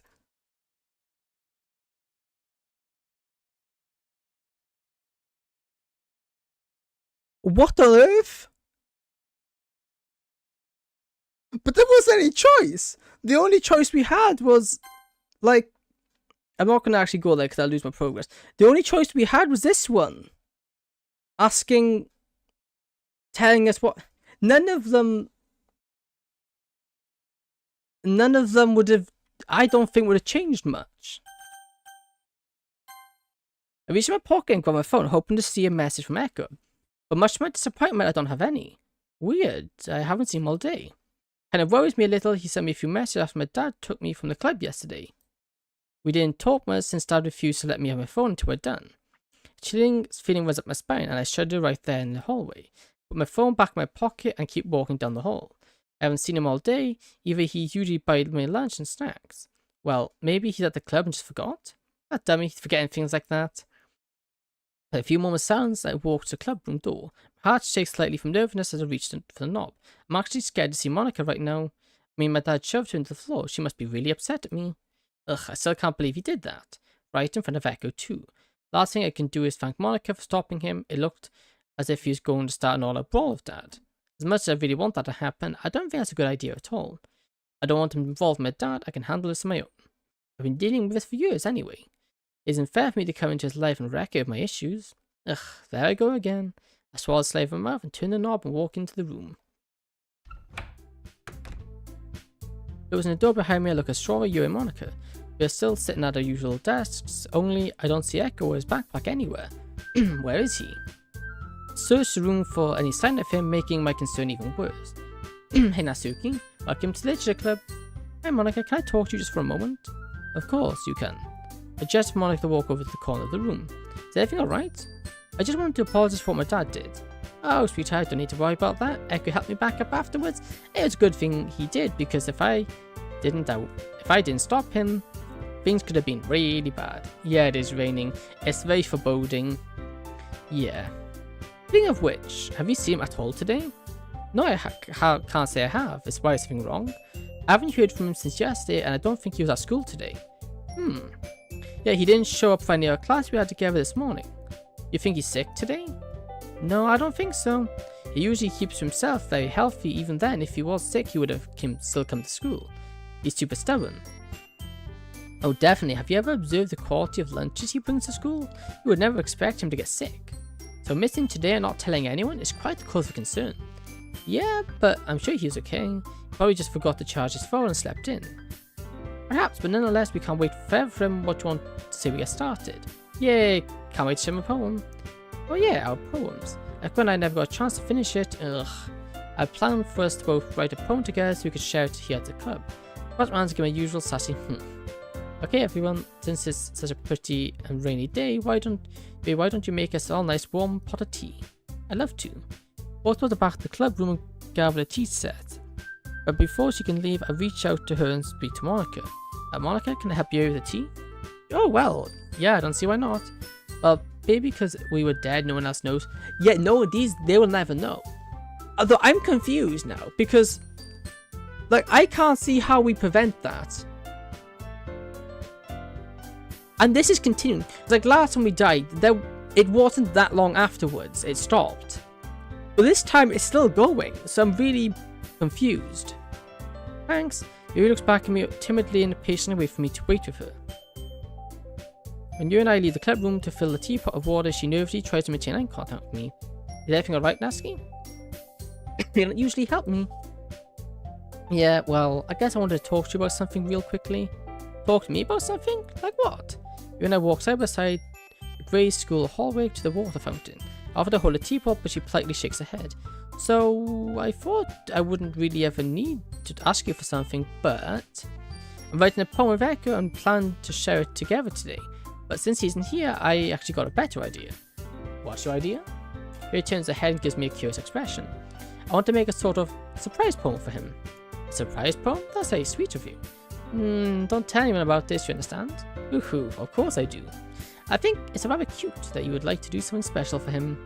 It's not cute. I flash an aggressive look at her, which makes her giggle. So, would you prefer me to help you with that? But you're just good with words.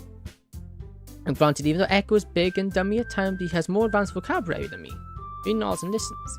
I would like to ask for help with using bigger words. I can't believe I'm asking you of all people for help with this. However, she does have a lot of experience with and talent with big descriptive words. Didn't she call it description at one point? Why would you like to use bigger words? Do you not like your writing style anymore? I still think it's superior in many different ways, but I want Ekko to actually like reading it. I know he doesn't like super simple things. I think you're wrong about that. He looks off to the side and gives me an odd look. I think no matter how you read or write, he's gonna love it. I don't believe you need to commit yourself to writing a style you're uncomfortable with just to impress him. He's already impressed with you enough as is. What do you mean by that? I throw my hands up to grip my teeth and annoyed. Do I feel then, Natsuki? You cheated with the answer. While I disagree you need to do anything extravagant to make a poem for him, I appreciate you asking me for help. Why wouldn't I? I know that sometimes I may be a tad aggressive with you, but I've come to think of you as one of my good friends. We may disagree on things like manga and our writing styles, but it doesn't mean I don't value you any less. Question aside, notably thrown off by my emotional spiral. I'm flattered. I think you are some of my good friends too. Everything I said, I agree with cold-heartedly. Is a poem on a red ring? No, it's a bit young. I don't. No need to rush into that. Plus, we're kind of dead. I actually really needed that. No problem. You and I finally arrive at the water fountain as she starts to fill the glass pitcher, lean against the wall and look around the hallway, peering out the windows. Wow, it must be raining really hard out there. Turns her head and gazes out one of the windows. Don't you just love it when it rains? It makes for a good atmosphere to curl up with a blanket, some tea and a book. That isn't my cup of tea. I'd prefer to read my manga instead of a regular book. I didn't respond to her and just look over to the picture, watching it slowly fill up. But she turns from the window and faces me again. So, you haven't heard from Ekko at all this last night? Yeah, he usually texts me good night or something like that before we fall asleep. But I didn't get anything, not even his morning when he usually meets up before class. It isn't like him just up and miss school and not tell anyone. Yeah, I've been slightly concerned with that as well. After the whole incident from yesterday, I saw that he was extremely upset. Monica managed to calm him down, but he had that characteristic look. What do you mean by that? You and I noticed glass pitcher overflowing due to lack of attention. She releases the handle of faucet and the stream of water stops. While tilting the water pitcher slightly and draining the excess water, Yuri continues speaking. Do you remember how he acted when he first joined the club? He was very standoffish and abrasive. He even looked at you differently. I guess that notion sounds horrible, but allow me to explain. And after I get what you're saying. Right. And over time he grew close to us, he mellowed out in a good measurable amount, don't you agree? Oh definitely, so what you're telling me is that he acted like his old self after I left? Correct. It's not a big revelation or worry, it's just something I happened to notice. Ugh, I'm even more worried about him. I'm going to go to his house and check on him. In this rain? Yeah, but I have an umbrella, plus Echo wouldn't care about the rain if he was in my position. I see. Wipe the grin off your face, I already know what you're going to say. He giggles and starts to walk back to the club room. Follow her and collect my things before quickly making my way to his house. Gripping an umbrella tightly in my hands, its material outstretched and shielding me from the rain, I navigate Echo's house. As I approach, I see a fancy black car pulled in the driveway. Huh? Oh, that must be Echo's car. Maybe he was working today and couldn't tell any of us. What other reason would he have to just go proof like that? This might be no. This isn't a flashback. This is after. This is an after thing. After feeling relief, I quicken my pace up the sidewalk. But driver and passenger are open, and two one step out. One of the women used her hand to cover her black hair as she positions her umbrella over her.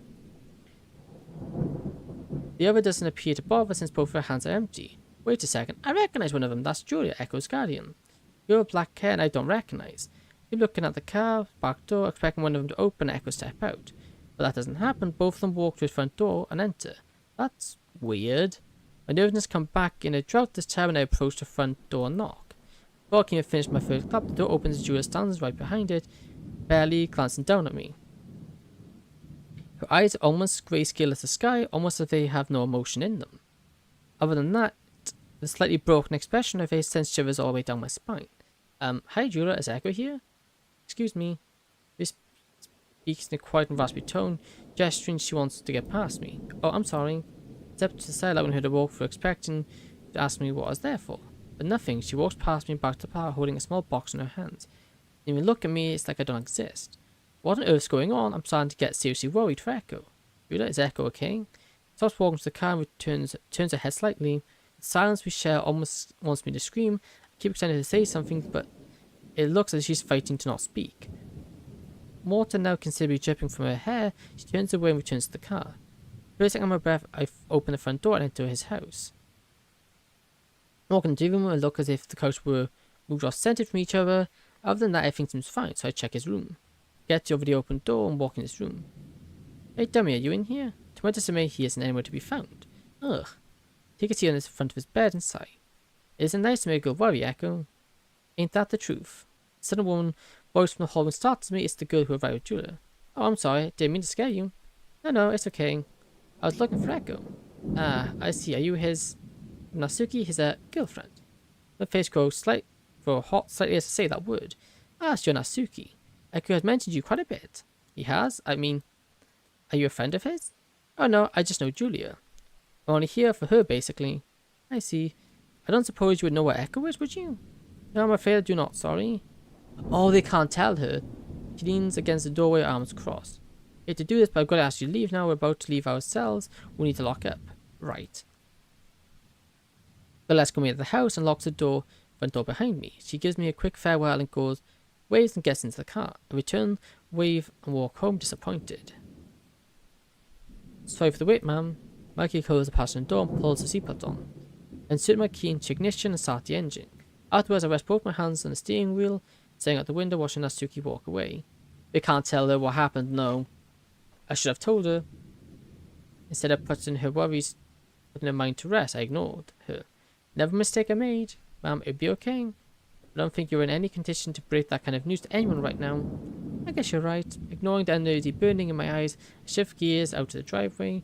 Tell her when I come to accept what I've done. While I returned to school, I tried my best to get Julia's facial expression out of my mind. It was like she was a completely different person from the one I've seen before. Over the time I've known Echo, I've only met her a few times, but this is still a day and night difference from how she usually is. Well, maybe she was having a bad day. That explains why she wasn't talkative, right?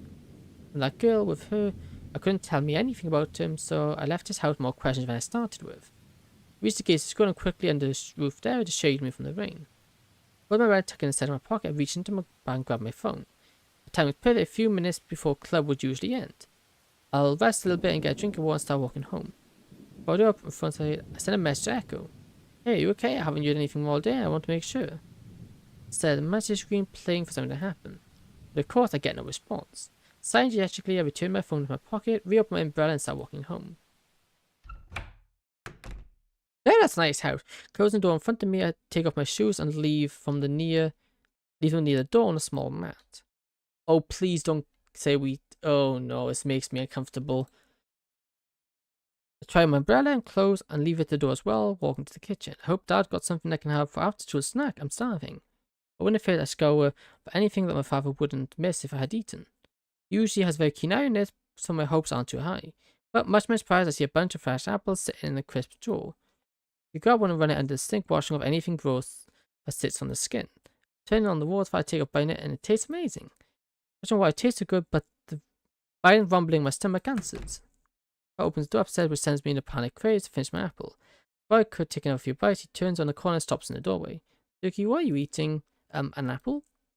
Apple? You mean the brand new ones I bought for my shakes? I'm sorry, I didn't know. His hands wrapped from my waist and yanks me towards him and snatched the apple out of my hand. Oops, sorry.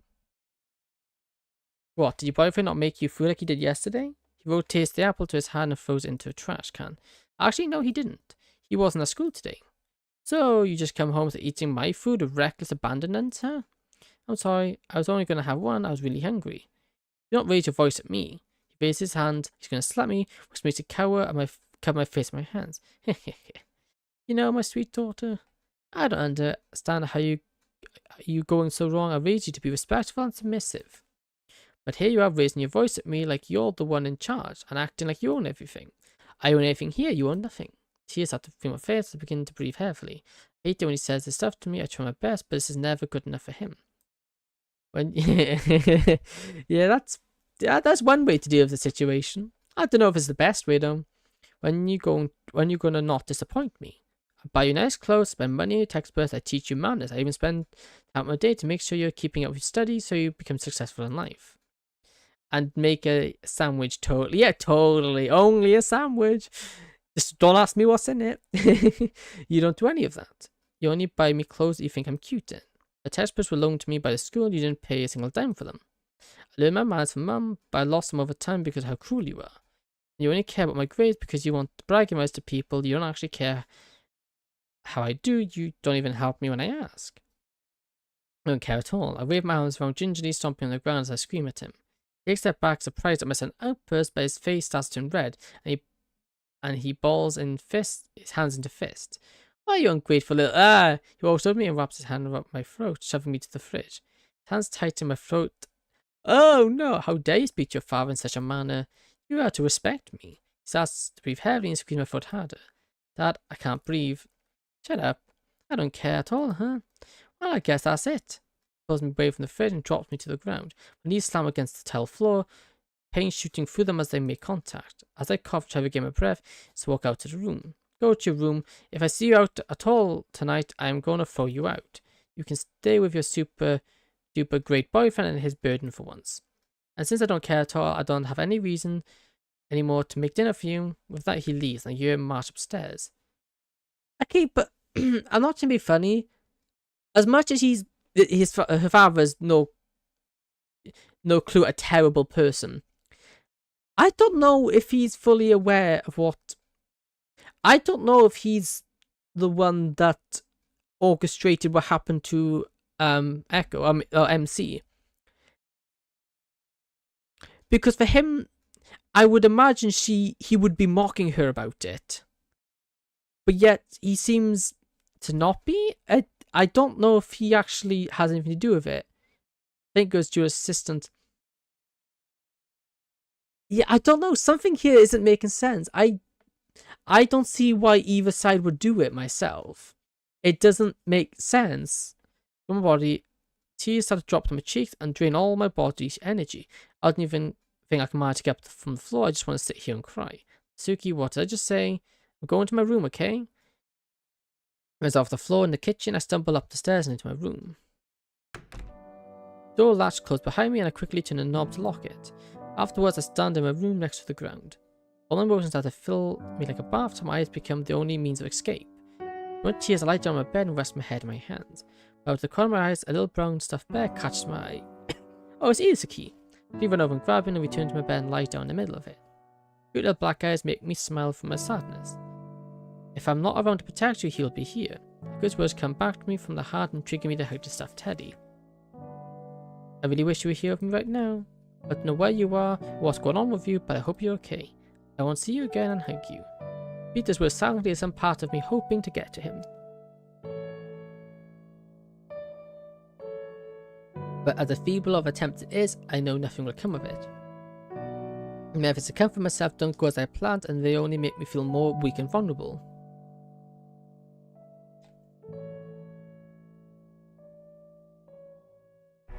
And just go save your super duper great boyfriend and be his burden for once.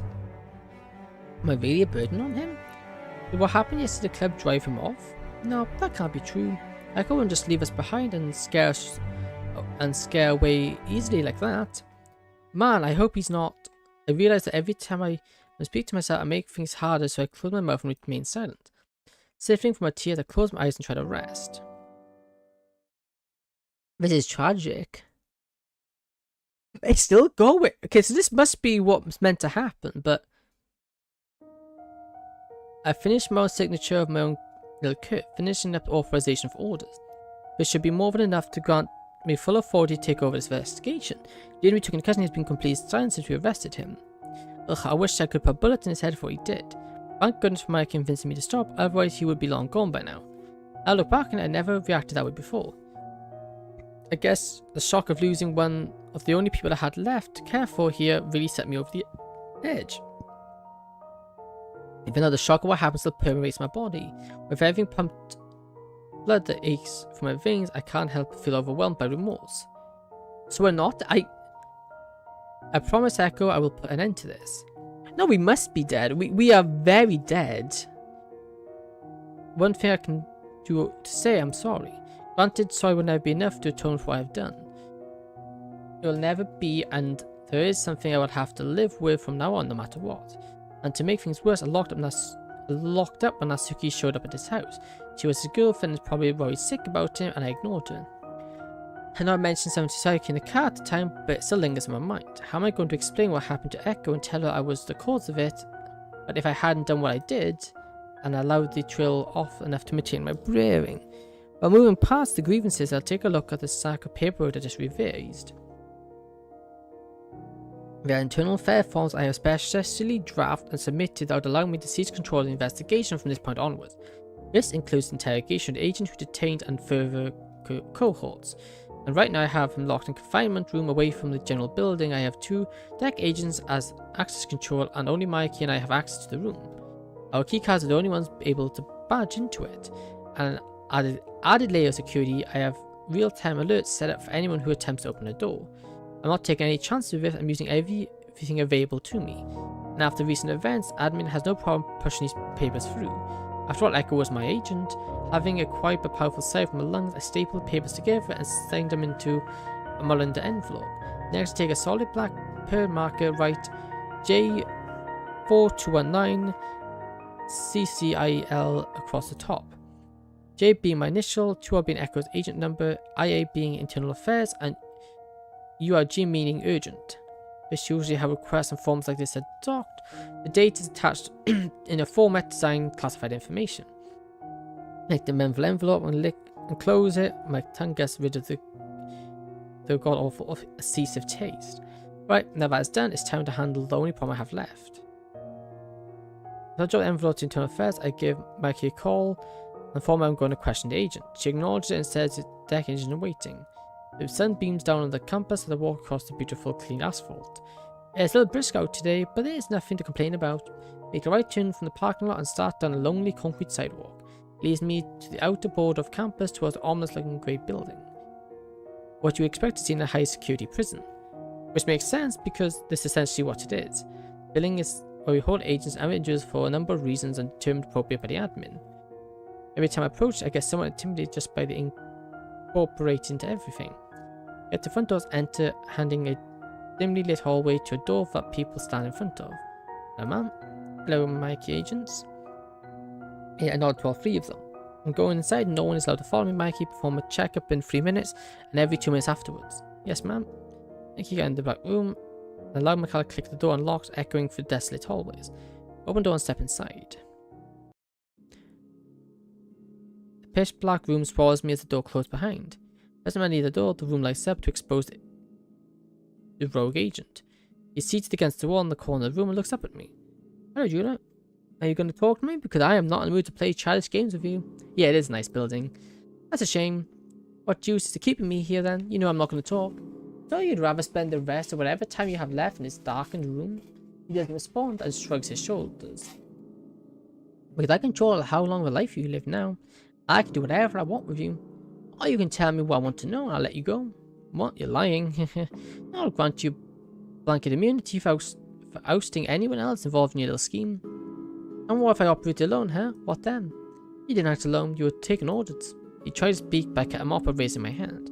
I know you're kind, I deal with you kind, I am your kind. Do not attempt to trash it. I know you were taking orders, and that this wasn't a one-time event for you to run up a 4-digit. A 4-digit that couldn't defend himself. Heh. What better time to take him out? Kind of like you right now, eh? You wish. What's to stop me from doing exactly what you did to Echo? I reached into my pocket and pulled out a gated wire that was used to strangle Echo. His eyes widened slightly, but he maintains his bearing and fortitude. What's stopping you is information. You want information, but I have, and if you kill me, you won't get it. Oh, I'll get it one way or another. Reach down and grab his throat, my right hand, making sure my nails dig in. Ugh. Why did you go after Echo? Because I felt like it. Squeezed harder against his neck. Care to elaborate? No. I released my grip on his throat as I quickly slammed my left hand against his temple, throwing him against the wall. I grabbed his head and pulled him to his knees. No, you have it backwards. Lean forward and put my face inches from his. You are the one. You are mine. He swings his head back, preparing to headbutt me, but I lean away from him fast enough to kick him in the chest, sending him flying into the wall. Towards me, his rage burning in his eyes, but the sound of metallic locks being released caused me to look at the door. And it opens magically, peers ahead in and locks eyes with me. Everything good, ma'am? Straighten my posture and pat my waist and leg down. Yes, thank you. She nods in affirmative and closed the door. Then back to the restrained man on the floor, I lower myself to his eye level. If you do not want to talk, that is fine. We can always write. I'll piece of metal from my suit pocket and push against the wall. What are you doing? Open your mouth. What? These words I jammed, forcing it open. You have to excuse me, I don't have quite an orthodontics degree yet. A small self-defense knife and raised it to his mouth. He grunts, his eyes widen, everything's shocked by what I intend to do. Why don't you shocked? I said, it's fine if you don't talk. With my index finger, I grab onto his tongue. Oh, he juggles and rubs his tongue against my fingers and makes me slightly nauseated. I think I'm trying to learn a piece of raw steak. To his blade rests against the top of his tongue, he starts to freak out. Well, I was right what I want to know. Oh, that reminds me, are you righty or lefty? He stares at me, panic in his eyes. I just need to know so I know what hand to spare. You don't need the other fingers, do you? When I finish the sentence, he starts to scream and thrash around, causing my blade slightly cut. So I figure out you'll make it nick, and I don't want to do. He's instantly grunting, he's trying to say something. What's that? I can't hear over. You're over having me in your mouth in here. Are you gonna talk? After a brief second, he nods. I remove both the knife and blade from his mouth. What is wrong with you? Why did you do that coming from you? Consider what you did. I think this is mild. I haven't rubbed my hands against my palms trying to get stuff off my fingers. Now, start talking about your friend and your attacking Pierre. Pierre, that's a funny word for it. He was a fellow agent. No, he was not. He was from my division. He was not my friend. He was not my brother. The man I work with are my brothers, not that worse of a lone wolf. The only reason you're in your position is because of him. Now he's gone. What's that for you? More than you can possibly imagine. Well, not like I care anyway. I did what I was supposed to do. Why? Some respondent looks down at the concrete floor. I asked you a question. My hand stings after immense impact against his temple. Why did you do it? Yeah, because I was told to. By who? He remains silent, looks at me, fury in his pupils. By who? Can't tell you. Why not? Because if I do, they'll kill me. If you don't, I'll kill you. Then I guess I'm messed. I'm done for either way. He sits back and looks calmly at me. Eastern Branch? What about them? The Eastern Branch asked me to take out the Reaper. You're kidding me. Nope, Julia. I had my arm pulled behind my back. If I didn't kill him, they would have killed my family. Who in the Eastern Branch ordered this malignant nonsense? I wish I could tell you, but that's all I know. No, you're lying to me about this. Maybe I am, maybe I'm not. I've said all I wanted to. You aren't going to get anything else from me. Oh ho ho, you and I are not done yet. I want names, dates, and times. He smirks cockily at me and turns his head away. Fine, I'll play your game. That lock clinks once again, like clockwork. You can stick your head in. I'm checking in. And can you bring in the 2 deck agents out there with you? Yeah, of course. I'll give both the agents in and they can play. They look between me and the restrained captive curiously. Would you find you don't mind lending me a hand with this pest problem I have? With my wrist, I look both of them in the eyes. They nod in agreement. Perfect, let's start. Close the door of Julia and the 2 decans and the imprisoned man of the cell. She asked me to make sure her pager was clear and the internal affairs hasn't tried to contact her. No idea what she's going to do to that man, but I have a feeling I don't want to know. After all my respect and admiration for my supervisor, no knows bounds. I followed her through hell and back if I had to, but ever since that day, she's completely different. She's only shown disdain for herself, like all the respect and prestige she's earned is gone. I guess seeing Aski didn't help either. The young girl was Echo's girlfriend, and Julia couldn't bring herself to tell her what happened. With that, I have one other concern. How will she react when all this is over? Because I know her very well, she'll get information she wants, but what she'll do with it, no one can predict. After all, Echo was like a son to her. And I was essentially betrayed that trust and forced them into a situation we didn't know was going to be fatal. No matter who you are, you wouldn't take the consequences well. I mean, the look in her eyes when we first apprehended the agent was like a completely different person. I heard stories about her when she was a field agent, but even so, I hadn't expected her to become like this. This is why I worried about her.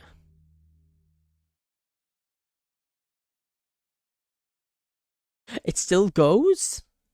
But was our character's death unavoidable?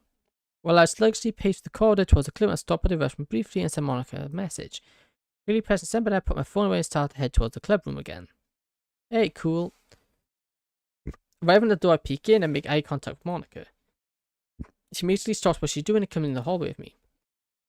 Hey Natsuki, you aren't looking good at all. Is everything okay? You didn't get my message? No, I didn't. Monica, I soon as I hear a soft caring voice, lose all motion, spirit and I start sting. Bitterly frowns, opens her arms, offering me a hug.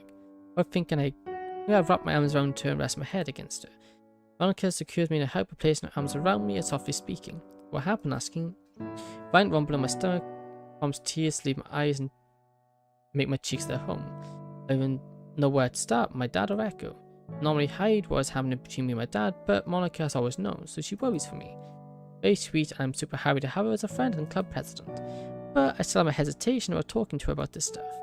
It's not the easiest thing to share, but at this point I have nowhere else to turn. My father's become worse and worse. He stopped feeding me completely. The water bottle on my back has been filled and emptied more times than I can remember today. After all, it's easy to get rid of hunger pains if you fill your stomach with water, even just for a short time. Monica, I went to Echo's house yesterday to check on him. I remember. I saw Julia and some other girl taking boxes out of his house and put them into a car. He wasn't anywhere to be seen. I tried to talk to the guy, but she didn't even look at me. Like something extremely bad happened and she was afraid to tell me. They were taking boxes out of his house? I'm not too firm on touching my hug. That's strange, especially since none of us has heard anything. Do you have any theories? None that I care to say out loud. Yeah, maybe that isn't the best thing to do right now. There's a hand on my head and tenderly strokes my hair. The least we can do right now is hope for the best, alright? That's not all. We release each other from our hug and she looks into my eyes, waiting for the coming news. I'm sorry, I honestly didn't know what to say right now. Don't apologize, it's not like I was going to expect you know what to do either. Well, I'll be honest, I have no idea what to do regarding your father, but you can't just let that happen. Natsuki, sweetheart, he has stabbed me because he's insecure and selfish. She stopped herself, closing her eyes and raising her index finger. Sorry, I didn't mean to go off like that. Don't apologize, I feel the same way you do. Place my hands on her hip and take off to the side. Well, I'm not going to stand around and watch you starve. Come with me to lunchroom real quick, I'm going to buy you something to eat. Huh? You didn't have to do that much. She grabs my hand and starts to pull me along with her. As Monica said, she takes me to lunchroom and purchases an after-school snack for me. Yeah, she is. Very nice though, but I think anyone would do that. If you tell her that she doesn't have to, but she refuses to listen. Deep inside, I'm super thankful she does because I'm actually able to eat for once. But I don't want to ask anyone for help, I don't need it, I can take care of this all by myself. However, while walking back from lunchroom, I happen to notice a figure in the club room. Monica enters the room, I see a woman in a black suit standing near one of the desks, casually chatting with Soy and Yuri. She notices and her eyes direct to mine, and mine alone. Hello. Oh, hi Julia. Can I speak to you outside? Sure. Walks to the door and she passes me. She places her hand ever so gently on my back, coaxing me along. When we go outside, she closed the door behind us. Hey, so I wanted to apologize for how I acted towards you. I was going through something at the time and it made it extremely difficult to speak or express my emotions at the moment. But why? Did something happen to Echo? Her eyes remain emotionless and broken. A single one of them is watering. She rests her hand against my shoulder and looks in the eyes, trying her best to say something. It looks like she has the words she wants to say, but stuck in her throat. Julia? Suki, I made a mistake. A very, very big mistake, and I don't know how I can forgive myself. Most importantly, I don't know how to break it to you. Oh my. You mean he's dead? The tear that she held in finally falls on her cheek while she nods. No? He's gone? I take a few steps back from her and cover my mouth with my hands. At the best stop myself from crying. Both her eyes are completely watery now, just barely stopping the tears from running. I go. All of a sudden my knees feel weak and my stomach drops to the point of nausea. She moves her hands from my shoulder and pulls me into a hug. The perfume was my nose, making this moment all more personal. I grip on Natsuki, the poor girl cries on my shoulder. I know my own emotions and do my best to comfort her. But I know I'm failing. I'm not the greatest at breaking news like this. Nor am I recent seeing the emotion instincts, especially with someone close to Echo. I must have away from her and offer her some support because I know she would want. I know everything has been going on with you. Echo has made me fully aware of your circumstances. I just want you to know I'm going to be here to help you through it. If you ever need anything, I want you to call me. Reach my suit jacket to retrieve one of my business cards. That's my office, direct number. Seriously, if you need anything, just want you to call. Look up and down the hallway to make sure no one else can hear us. Echo had mentioned to me that your father wasn't feeding you much. Have you eaten today? He hasn't fed me at all. He's done doing that. Man. But one of my friends brought me some food here, so I'm fine for now. Alright, man's voice calls out from down the hall. Sugi, are you ready to leave or what? I've been in the car waiting. Man in a white dress shirt and black tack man he walks in the hallway. Using the index finger of his hand, he pushes the bridge's glass up, concentrating his eyes and nose. His voice intensely demanding and to someone who is easily intimidating, fear-bringing. But it doesn't even faze me. I continue to stare at him as he converses unless Natsuki looks between him and I, almost on the brink of panic. She closes closer and closer to me and away from someone I presume to be her father. I got the butter knife and she's ready. He gave me a smile and he unfurls his brow as if I am inconvenient to him. What do you mean, Dad? What I mean is I have been in the car waiting for you for a long time. Red cheese, yes. Why, I usually walk home after the club. I called you and sent a message. Huh? I watched Nancy reach in her pocket and pull out her phone, her face contorts in confusion. I don't have anything from you, Dad. Wait a minute, my phone says it has no service. I wonder why it says that. She face father scratches the stubble of his head, she speaks in condescending mocking tone. Tone that's alone enough to warrant the men's negative impression of him. You turn my phone off. It seems like it, doesn't it? Why would you do that? The man once again glances over and meets my gaze. This shouldn't be something you're throwing a tantrum about in public. Tantrum? If you want your phone service back, go ask your boyfriend to do it. She scoffs under her breath, angles her body away, and she's glass up. She stands completely still, shocked at her father just said to her. I assume after the news I just gave her, this might have broken her. Plunging out my hand, balls in her fists from pure outrage at what this despicable human just said. Do you really think that's an appropriate way to speak to your daughter? And who are you to tell me how to parent? Well, I said rather simple. If she wants her phone back, she can ask super reliable, amazing boyfriend to turn it back on. She trembled before dropping to her knees. He can't because he's dead. He bursts in her hair and is crying uncontrollably. I kneel beside her and rest my hand on her back, rubbing it gently to comfort her. Oh, well, that certainly is unfortunate. But I couldn't care less. He was a nuisance anyway. So let's go. Excuse me? How dare you say something like that? I'm sorry, who are you? I'm Echo's guardian. I've cared for him ever since he was a child. I see. Well, you have my condolences at least. But maybe you're the one who needs to be taught about parenting. Your whatever you call him was nothing but big trouble and disrespectful to me. Man, I wouldn't even doubt that his attitude was resulted in him passing away. Anyway, back to the topic. Natsuki's up crying to get up. Reach in and grab her by the arm, pulling her up to her feet like a rag doll. How can he be so insensitive? How could he be so... You gotta calm down. You can't afford to take matters in your own hands here in the school. But now I guess I understand how much of a problem he is to her. No matter how much of a problem he is, only a monster would say such things. But not when Natsuki wipes the tears from her face and glances back. Echo, I know what you were talking about when you spoke of this person. He reminds me of someone, doesn't he? Then my phone ring and distracts me from my intuition. Yeah, that guy is not nice. Clicking my tongue and reach my pocket. Mission phone. Answer the phone call. Place the headset to my ear, unable to give a greeting before I'm cut off. Ma'am? Are you there? Yes, Mikey, I'm here. What's wrong? I think you're finally on the lead that the agent meant by Eastern Branch. You're kidding. I'm on my way to the office right now. I'll be waiting. Oh, and how did it go? It went worse than I'd expected. She took it really hard and I'm blame her. I'm glad you told her. Can you do me a favor, please? What is it? Echo's phone should be inside my desk, bottom drawer. I want you to turn it on and look through his contacts for Natsuki's number.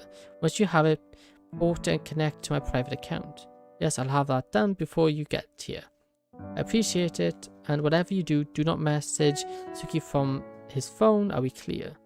Crystal clear. Alright, good, I'll see you soon. Ending the call and quickly returned to my phone, my suit pocket, making my way down the stairs to the parking lot. Mate, was our death really unavoidable? I quickly and quietly closed the door of my office behind me. Maki's next to my desk with a folder sitting on the top of her lap. Her hand rests on it. Good evening, ma'am. Sorry it took so long. You don't need to worry. Here, take a look at this. What's in this folder? The folder, which I grab and sit down. Opening the folder reveals several documents that pertain to assess recovery and destruction. Date is listed as the day before invading Echo's house. Oh wait, this is the order? I usually empty the contents of the folder onto my desk and spread it across the surface to examine each and every one. No, it's basically a canon event. Yeah, it is. This is weird. Several papers directly relate to what I've been looking for since the start of this. But instead of reading Central Branch, it reads Eastern Branch? As soon as I read those words, my blood runs cold. I honestly didn't expect that to be true. What on earth's going on? Read for the documentation with intense scrutiny, taking in everything at once. The bottom are two signatures. One is of an operation admin member, which is automatically printed for specific people, and the other is the issuing agent. Oh, that's Natsuki's dad. The issuing agent is Hayaki Osino. I immediately, without speaking a single word, take my computer up from Steam and pull up the database for personal records. Searching up reveals no result from the database at all. Mikey looks at my alternative, reeling with me as we continue investigation. Mikey, there's no records for the issuing agent at all. You were an Eastern Branch agent. Do you know anything about the records? At the time, I was feeling so I didn't have much exposure to the record system, but I think it's safe to assume it is similar to ours. Here we go, call me over. Yeah. Since it's an entirely different branch hours, I would have to go to the assistant director about this. How would you even get her to agree to that? Well, lucky for us, she is a reasonable woman and she had taken a liking to Echo. I don't think she has any strong opposition to locating a traitor in our agency. I see you really do have some tricks up your sleeve. I'm not a division chief for nothing, my sweet assistant. Goes devilishly insistent in his seat. Alright, so now we can at least have a lead. Where did you get on this? Well, I saw how badly this was affecting you and the repercussions that came from the entire endeavour of the agency. More than anything, we can't have something like this recur. But to a few of my colleagues, we start searching very odd sources and archives. Eventually, we started to locate anything that involved 4219's service number, and we ended up finding this order in an obscure server that is owned by, well, you know who. So you essentially broke several privacy regulations and access another brand's archive without permission? Yes, ma'am. I could kiss you right now, you know? She goes for herself. Thank you for all your help. I couldn't have done any of this without you. You've been through a lot. It's my pleasure to assist. Alright, so let's get everything together and run to the assistant director. She's still here? Yep. Awesome. And all the information the document I intend to present, I'll present everything in order of 100 times. Once I'm more confident in my approach, I grab everything I need to head to the administration hall. All that everyone almost most fears, if you're ever going to report to them, it's never for a good reason. There's always some sort of investigation, question, or termination. That gives me the shivers. But I continue along the red carpet path and strangely eerie corridor, glancing many pictures of the agent's history. The expensive mahogany frames of the picture proves the wealth the agency has accumulated through its life. And if it wasn't enough, the hallway ends with a small reception area where you normally check in to speak to assistant director. But considering that the secretary is gone for the day, this is not necessary and just knock on the door and ask for permission. A large ornate wooden door sits before the reception room. A gilded door not pronouncing from it. My goodness. The marble wooding is exquisite, which complements it every way. Reaching in the wood, I use a knuckle and my index finger to knock gently. Who is it? Ma'am, it's Julia from Division Chief. I have to speak to you about 4219. Well, I can receive a response. The door opens and a woman in a suit stares back at me. Maybe I'm fixing my leaves in a minute. Yes, ma'am. What is it? Do you have any information what's been going on? Actually, ma'am, I do. Place the phone down on the desk, almost her dark brown, almost black. As she sits down, she looks through it cautiously. Based on what information provided by incarcerated agent, I was able to determine that confirmed that the orders were given by an agent in Eastern Branch. As soon as she hears that, she stands up directly, eyes lighting a fire that I haven't seen like that before. No, that's not possible. You did something wrong. Gestured towards the folder in my left hand and put my right in the pocket. You're free to take a look at what's in this folder. Whatever's in there it's definitely gonna back you up on this precaution accusation. Inter-branch orders are strictly prohibited without administration approval, and I have not provided my approval for such acts. She reaches over the desk and opens it cautiously. Her body language suggests I'm wasting her time with this, but as she reads the first page, eyebrows lift in surprise. She doesn't respond and leans back in the chair, licking the tip of her thumb and turning the page. So the douches actually did it. Ma'am? Well, I guess I'll eat a crow. You were right about this. This is going to severely complicate things on my end, son of it. I did not know of this, not like I would have considered proving something like this on the branch's best 4-digit. Marks the folder on the desk and rubs her temples. Ma'am, I know of a way we can go about this. I'm all ears. The issuing agent's hierarchy almost beside me, and I know you're at the level of clearance that allows pulling up records of the branches. To which just, I don't know, bypass security protocol and search at confidential records without notice? All I'm suggesting is we find out who this person is and why he committed such a huge tremendous taboo. It would also be unfortunate if he had come into harm by random chance for his aggressive actions against me and my agent. Assistant Director tapped the bottom of the chin with an index finger visibly pondering to herself with a consideration. I see, that would be unfortunate, but I guess there's no way of stopping this random chance, is there? I don't think so, ma'am. I guess I need to look through this file eventually. Come here. Compliance sits next to her as she opens her laptop, closed position neatly to one side. She quickly connects to the secure browser and logs into a record panel I haven't seen before. To be frank, it's a simplistic Windows 7-esque layout, extremely intimidating. If our system contains information about nearly the entire agency, it contains almost anything about them. When receiving a paper copy from our records, I have personally seen it all blacked out. The amounts of sensitive classified information contained in the system would be detrimental for anyone unauthorized to view. Types of information with order pre-made search query. I look around the room and my nervous peaks.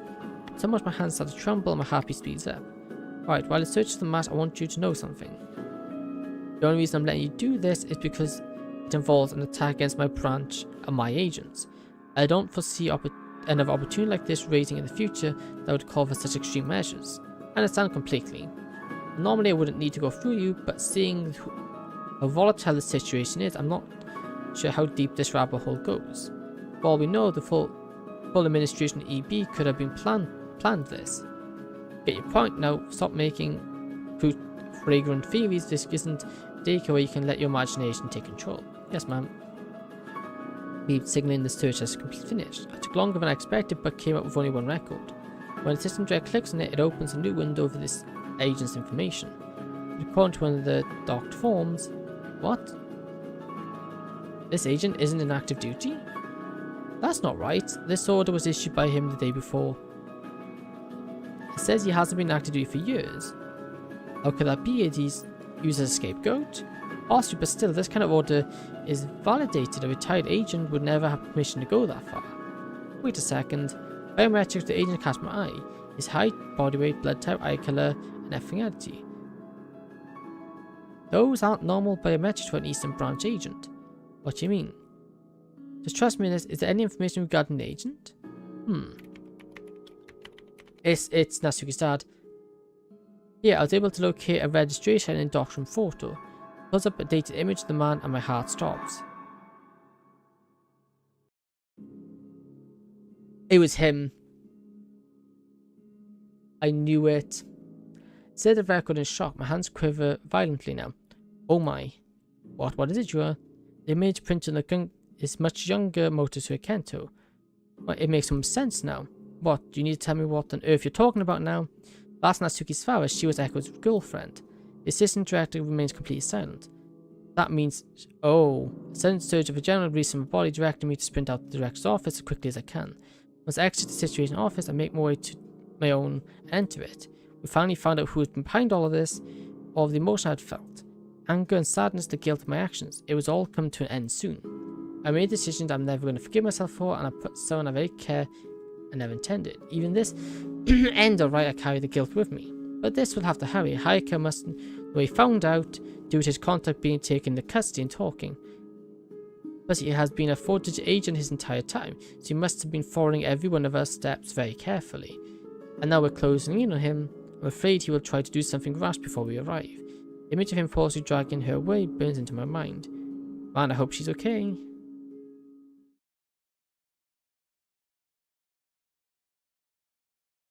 Oh my goodness. This is horrific. I close my eyes and try to picture something else, something better, anything that's better than this. Use my hands, I cover my face until it's over. When it is, I roll off Dad's bed and run to my room. Oh, that's disgusting. Closing it and locking the door behind me, I collapse onto my floor and start crying. When this happens, I feel dead inside. I feel so dirty and useless. Is my only worth only to do that? Gagging on the floor, I consider throwing up to get a taste of that out of my... Ugh, I much prefer my taste of my vomit then. While force up my throat into my mouth. My hand against my mouth to prevent it from coming out, I swallow it. Ugh. If I do it here, he'll beat me again. Not to mention, it won't be easy to clean. Ugh. Mustering the energy to pick myself up off the floor, I managed to catch a glimpse of myself in the mirror. I'm disgusted with myself. Grabbing some clothes from my dress, I quickly put them on to hide my body from myself. Tears blur my vision to the point of blindness. I sit down on my bed and lower my head. I can't believe any of this. Everything is going downhill. With my head in my hands, I silently allow tears to fall. Now up past, I manage to calm myself down enough to lay in my bed and rest. Looking out my window, I watch stars and clouds in the distance pass. The moonlight shines from a window, just barely illuminating my room with a pretty blue glow.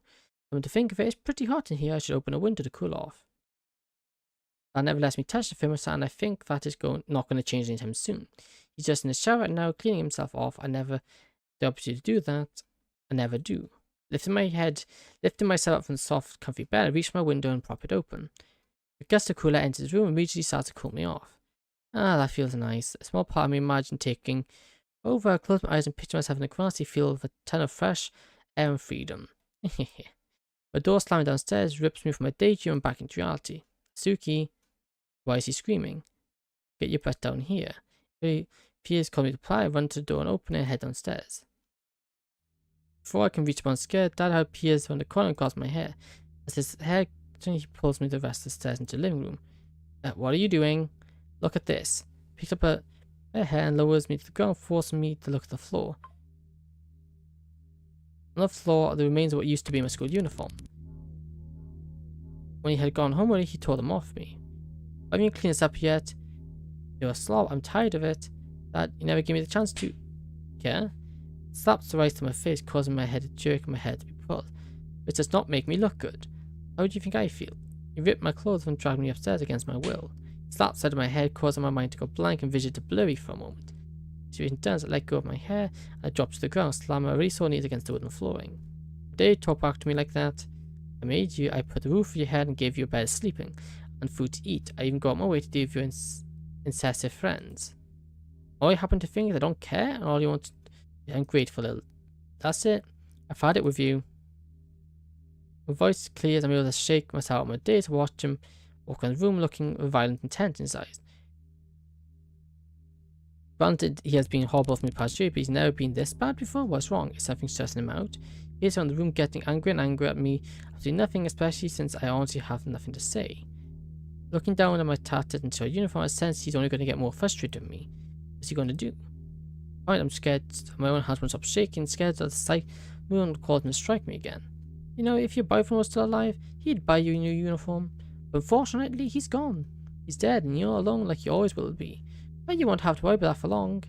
Walks over to the kitchen and kicks the tattered remain of my uniform away. When I look up, his eyes meet mine, and locked in a solid panic that bubbles within me. He reaches down and picks me up my shirt, lifting me off the ground to his eye level. What are you doing? He turns around and slams me into... Brings his feet inches from mine, making me wince and push my head against the wall. I don't want his face to be anywhere near mine. Voice cracks coming out weakly. I try to stop. Please stop. Shut up. You've done nothing but be a problem for me. I'm sick of it. And I have no choice but to cut all ties. What? Very quiet under his breath, he speaks those words, sending a surge of shock through my body. What do you mean by that? He moves his hand to my neck, with both of them he starts. His grip strengthens on my foot. I still feel air leave my lungs to never return. My face starts to feel extremely hot. Panic starts to set in. Use my nails to claw at his arm to let go. His eyes stare blankly into mine, making a claw faster and faster out of fear. However, even though my nails are considerably digging in, he doesn't budge. Why is he doing this? What did I do to deserve this? I'm sorry. He pulls me away from the wall and slams me back into it. Grr. Back of my skull must have a dent in the wall or something. I can feel the indent of it. He loosens his grip and manages to take a deep breath of air in. Just as quickly as I retightens in my throat. Instead of trying to do anything to get, I swing at his face. But I can't reach, and he just puts himself outside the scope of my reach. This is it. I'm going to die by my own father. Why did it have to be this way? I thought he liked me. I thought I was his daughter. What type of father does this? Lungs burn and my vision starts to tunnel. My mind goes to one thing. Go. At least I'll be able to see him again. Dad loosens his grip on my throat when someone knocks on the front door, allowing me to take a breath. Attempts what he's about to do, and as I gasp for air against the grip of his hands. Door knocks again, louder and louder, and harder this time. In volume gaps and air, the only thing I try left to save myself. Help me. Help. Yeah, you little. He starts to slam me against the wall like a ragdoll until I go limp. My back, my head, my neck, they all hurt very badly. Vision goes dizzy, and again I feel weak, like I'm in a daze. Open the door. Shouting is what I hear from the door, which prompts her to look away. Even while staying into control, I feel his grip weaken. Open the door now. What on earth? Don't tell me it's already too late. A loud crash comes from near the front door, which startles my dizziness into the constant reality. The front door hangs off its hinges and 3 people walk inside. Tom with brown hair met 2 men of varying sizes. I'm watching you at school. Oh, thank you. Hopefully on break. Hopefully you're not watching this during class, since, that wouldn't be good. The men stand next to her, dressed in all black with what I think are bulletproof vests and carrying guns. Wait a second. Thinking for a time, I managed to get a look at the woman's face. It's Julia. Dad lets go of me and slide on the wall, barely hitting the ground. Knees buckle underneath me, but I weakly manage to bring myself upright. Julia steps away from me and stares directly at her. Aika, it's time to give up. You're going to come with me and you'll pay for what you have done. And what if I don't? You're going to take me by force? What they're talking about? Why are they calling my dad that? That isn't his name. We have to, we will. Fine. He raises his hands above his head. 2 men either walk towards him. Then they reach out for his arms. It was instant to blink that grabs one of the guy's arms, throws him over his shoulder so fast I can barely catch a glimpse of it. Huh? The other guy grabs onto his arm and yanks it down, but he throws his hand up against it. Right arms contort at an angle that makes me instantly sick. Just back, but Dad wraps both his hands around the guy's head and he drops and limp to the ground. The entire time Dad's face remains sternly calm and inexpressive. What's going on? What's going on? Turns around and swiftly kicks the guy he toppled. You'll have to do better than that. You and my father hurt you, both of them staring down at each other, pure hatred. This isn't good, he isn't going to hurt her. From my angle, I can see him jaw of my father's back. I can barely catch something moving on my dad's wrist. Upon the flutter hidden in his sleeve, he just swing at each other, but I try to call out and warn her before it's too late. He has something up his sleeve. He responds to me and bolts backwards. My dad's fist barely missed her, giving her a narrow window strike back. Grinding his nose, but he doesn't flinch. He reaches forward and grabs onto her throat. Oh! By her neck alone. Grr. Breaks the fall with her arms and rolls forward, allowing her to stand up with ease. Whoa! She recovers. My dad charges into her arms. Pulls close enough that she's able to get his shoulders near her stomach. His back, lifting her up. No. Not supporting enough to knee him in the face. He stumbles a bit, with her head around his right arm. Quicker than I can comprehend, she kicks her leg out and my dad comes crashing down. Now she's him in a lock, stretching out past angle I think it should. Wait a second, at this angle I can see my dad's sleeve, he has a knife hitting in it. Focus to get the words out, the knife slides perfectly into his grip and slams it down at Julie. She catches his wrist when his arms struggle to keep the knife from getting closer. The man who has been knocked out when Dad was knocked gets up and charges. But the gunner gets more than anything to lift and was trapped down. Combat to a saver. When she manages to stand back up, Dad plunges his knife into the opponent's neck and rips. No! Spinning around and turning on its heel, he swings the knife at Jura. He turns around and rotates the power, seamlessly backing up and dodging his swing. When the swings graze her cheek and cuts it slightly, planting her hand and angling it up, she strikes upwards into his face. But he barely recalls and pushes her down against his knee. Stumbles weakly and collapses into the floor. Oh, he knocked her out. Yeah, I said you'll have to do better than that. But if it's what you made, then I guess you're doing a favour ending you. Really think of something to do to save her. I could throw something. Think faster than I've ever done before. I run to the corner of the room and grab a vase. Looks down at Jura and place one of his feet against her neck. I shout and throw the vase at his head. Aya! The vase soars across the room and crashes into the back of his skull, shattering instantly. Eh? He turns around and looks at me, his eyes terrifying as they ever have been. You little... He moves his foot in from the neck and starts charging towards me. Oh no, oh no, no, no. Sprinting to the stairs, I climb almost 3 steps at a time. Barely, he barrels fast after me, faster than I've ever seen before. Stretching my small legs fast as I can, I step to the top of the stairs and race to my room. Locking the door behind me, I stare blankly at it. Loud and panicked, thumbs go closer and closer at an almost unimaginable speed. The door starts to shake violently as he slams his fist against it. I've cornered myself, I can't get out of here. We walk into the room and stop, shortly in the way blocking me. You know, I'll give you credit, that was a smart idea back there. But every smart idea has its cons. You'll die before her, Nat. Dad, please, you don't have to do this. Yes, sweetheart, I do. Just don't struggle, I'll make it quick. You're my daughter after all, I'll give you special treatment. He steps towards me and grabs my neck, lifting me off ground into the air. No, ack. Good. He squeezes tight, I immediately make my head feel warm and effort to completely block. In the middle of talking, when he grabbed me, I almost had no oxygen in my lungs. Gripping onto his wrist, I desperately kick my legs out to prove him completely useless. Grip on me, it can't. My eyes start to water as I look into his. But the thought of blur of tears, I see a shadowy figure rise up behind and wrap an arm around his neck. I drops to the ground, I start to cough and look for air. Every breath feels like I'm inhaling ice, it stings too much. When back across my dad, I see the figure throw him over their shoulder. Dad lays on his back and rolls upright. Then shake in the corner of my room and watch helplessly what happens. You have a lot of nerve doing that from a lot distracting me from what I was doing, Julia. Dad sighs his voice and steps to the side. Figure steps into a faint blue light of the moon. My name isn't Julia. We're still alive! You're still alive? I can't believe it. Echo stands before my dad with a look I've never seen before. His true look of hatred. We're alive! What a plot twist!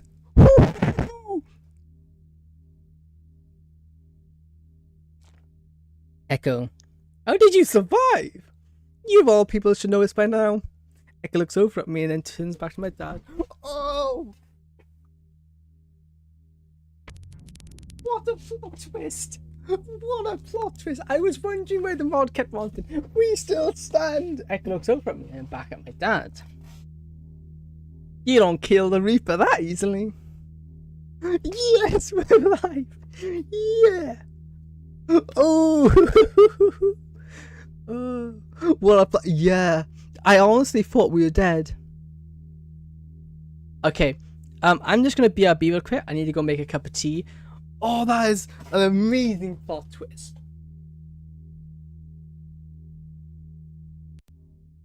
You can't beat the devil twice, son. That was amazing. Oh, I honestly thought I was dead. I honestly thought our Carter was dead. But hey, that was... I also get some... Yeah, we need some tea after that reveal.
amazing.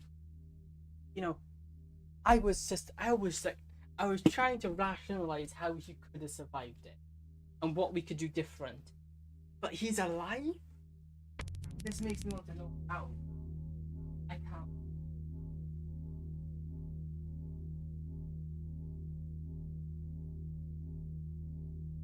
Oh, this is amazing.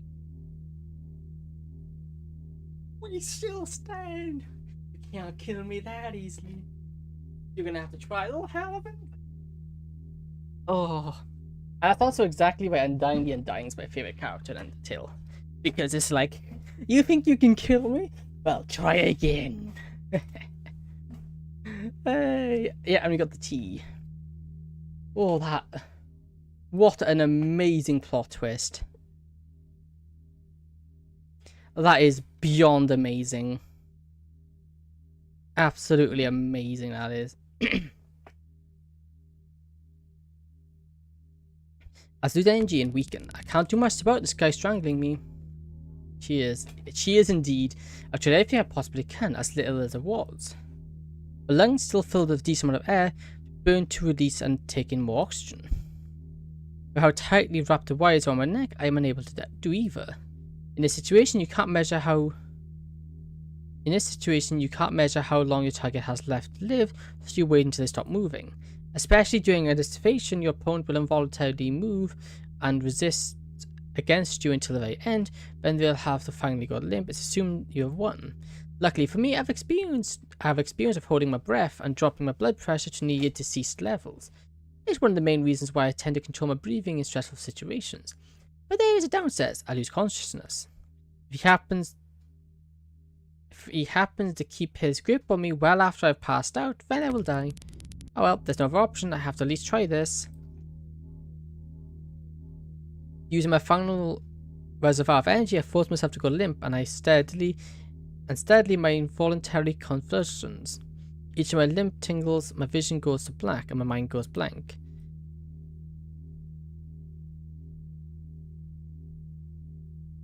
The world begins to phase into my vision slowly and obscurely, like I'm viewing everything at a frame per second. Intense and severe migraine soon within my skull. Resonates within my skull. Struggling to sit up, I rest my left forearm on the concrete floor to prop me up. My right arm, I rub my eyes, notice a single figure in the room with me. The agent that had attacked me is now to be found, and the metallic desk from earlier is upturned.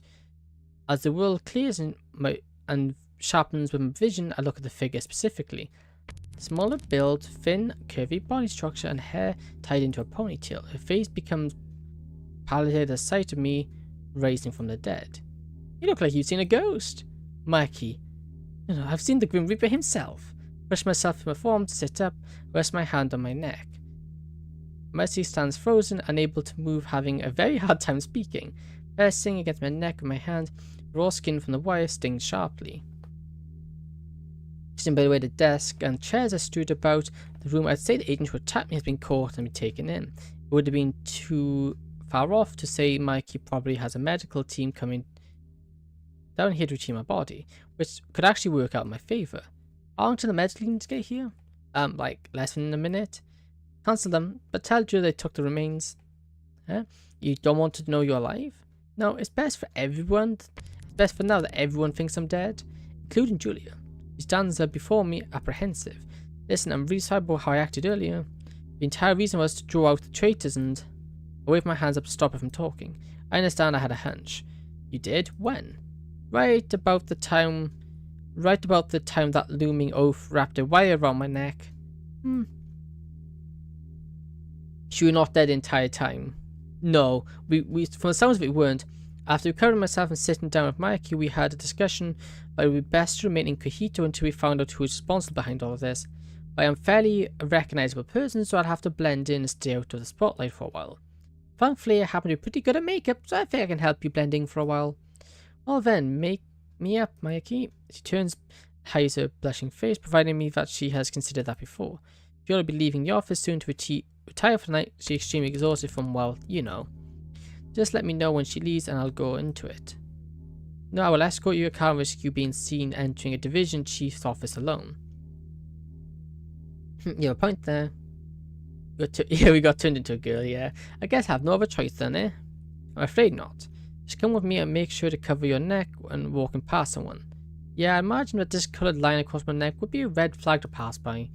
Extremely. She reaches behind her head in just a ponytail. After, she extends a hand out to me. I'm relieved that you're still with us, Echo. I too reach out my hand and wrap it around hers. Though it softens her hand, I can feel it gently quiver. After all, I assume some jittering is normal after such an event as this. After we make a handshake, I follow carefully around the building until we get to her office. As Mikey and I make sure Joe is gone for the night, she ushers me into the office and sits me down. She leaves for a few minutes while I sit in the dark office and think to myself. I hate to have to play dead for a while, but I can't afford to have anyone figure out I'm still alive. Mikey had a lock and medical team and has informed Julia that my body cannot be seen yet, so we have that road covered. However, the hard part is remaining away from Natsuki and the girls until it's over. But it isn't like I have any choice. Now I'm dead. The search for the operation Kingpin will be much easier. There won't be anything for them to hide behind to get close to me. But before I can delve into further, Mikey returns to the room with a large, overly complex makeup kit. Before long, the mark on my neck is covered up, and a few features about my face have changed to make me less recognizable. I won't lie, she's one talented beautician. I couldn't even recognize myself at first. Before some prior resolution, my worries disappear. From there, I plan out what we're going to do. It's getting late. It's getting a little cloudy out. We should probably head out soon. I think we shouldn't take long as well. Get in, grab his stuff, and get out. I know it isn't going to be easy, man, but we need to retrieve his critical agent information before anyone else does. No, I understand it has to be done. We can't let that fall into unauthorized hands. Grabs the keys and stands from the desk, her face is blank, her eyes glossing over to prevent the immense motion that she feels inside. So, the agent said Eastern Branch sent the order? Correct, it doesn't sound right to me, but I can't help but feel it may be true. Wait a second, private pass... No. Private document. No, we had, because of our situation as a government agent, we had official private information and stuff like that I couldn't get out to the public. So they had to go and get rid of them. We didn't get anything chopped off. Can't feel maybe true. I feel there's some merit to it, but I haven't the foggiest clue as to why the Eastern Branch would do this. I have no idea either, but I think I have a hunch. Wait, what is it? Has to be some sort of paper order that created to even authorize the attack on you. If we can find that order, we can have a verifiable proof against the Eastern Branch. Not to mention we get a name from the signature. Precisely. So how do you suppose we could go about getting this proof? We start looking at Eastern Branch files. And how do we suppose we do that? Just go up and ask them? Why, ask them where we can help ourselves. Leans forward and winks at me. I received a call from Mikey saying that Julia had gone to the assistant director of information we had gathered from our little miniature investigation. Making my way through the labyrinth halls of field office and reach Julia's office and slip inside. Closing the door behind me, the setting sun fills the room with an organized haze and that I would watch if I was in a particular circumstance. Mikey stands next to Julia's desk looking both nervous and tired from my endless work over the last couple of days.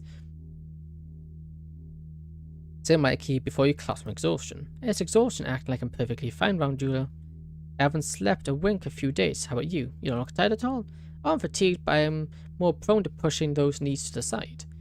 Man, I guess this is what it is being raised to become a weapon will do to you. Oh, you have no idea. He sits down on a very high quality, comfortable leather couch that Julia positioned in the middle of the room. I sit down across from her, tipping the 8-point cap I have just to cover my eyes. Stretching both my arms out across the back of the chair, I sigh and rest my head. Now all we have to do is wait for Julia to return. And then the door flies open, Julia walks in, prompting Mikey and I to look at her.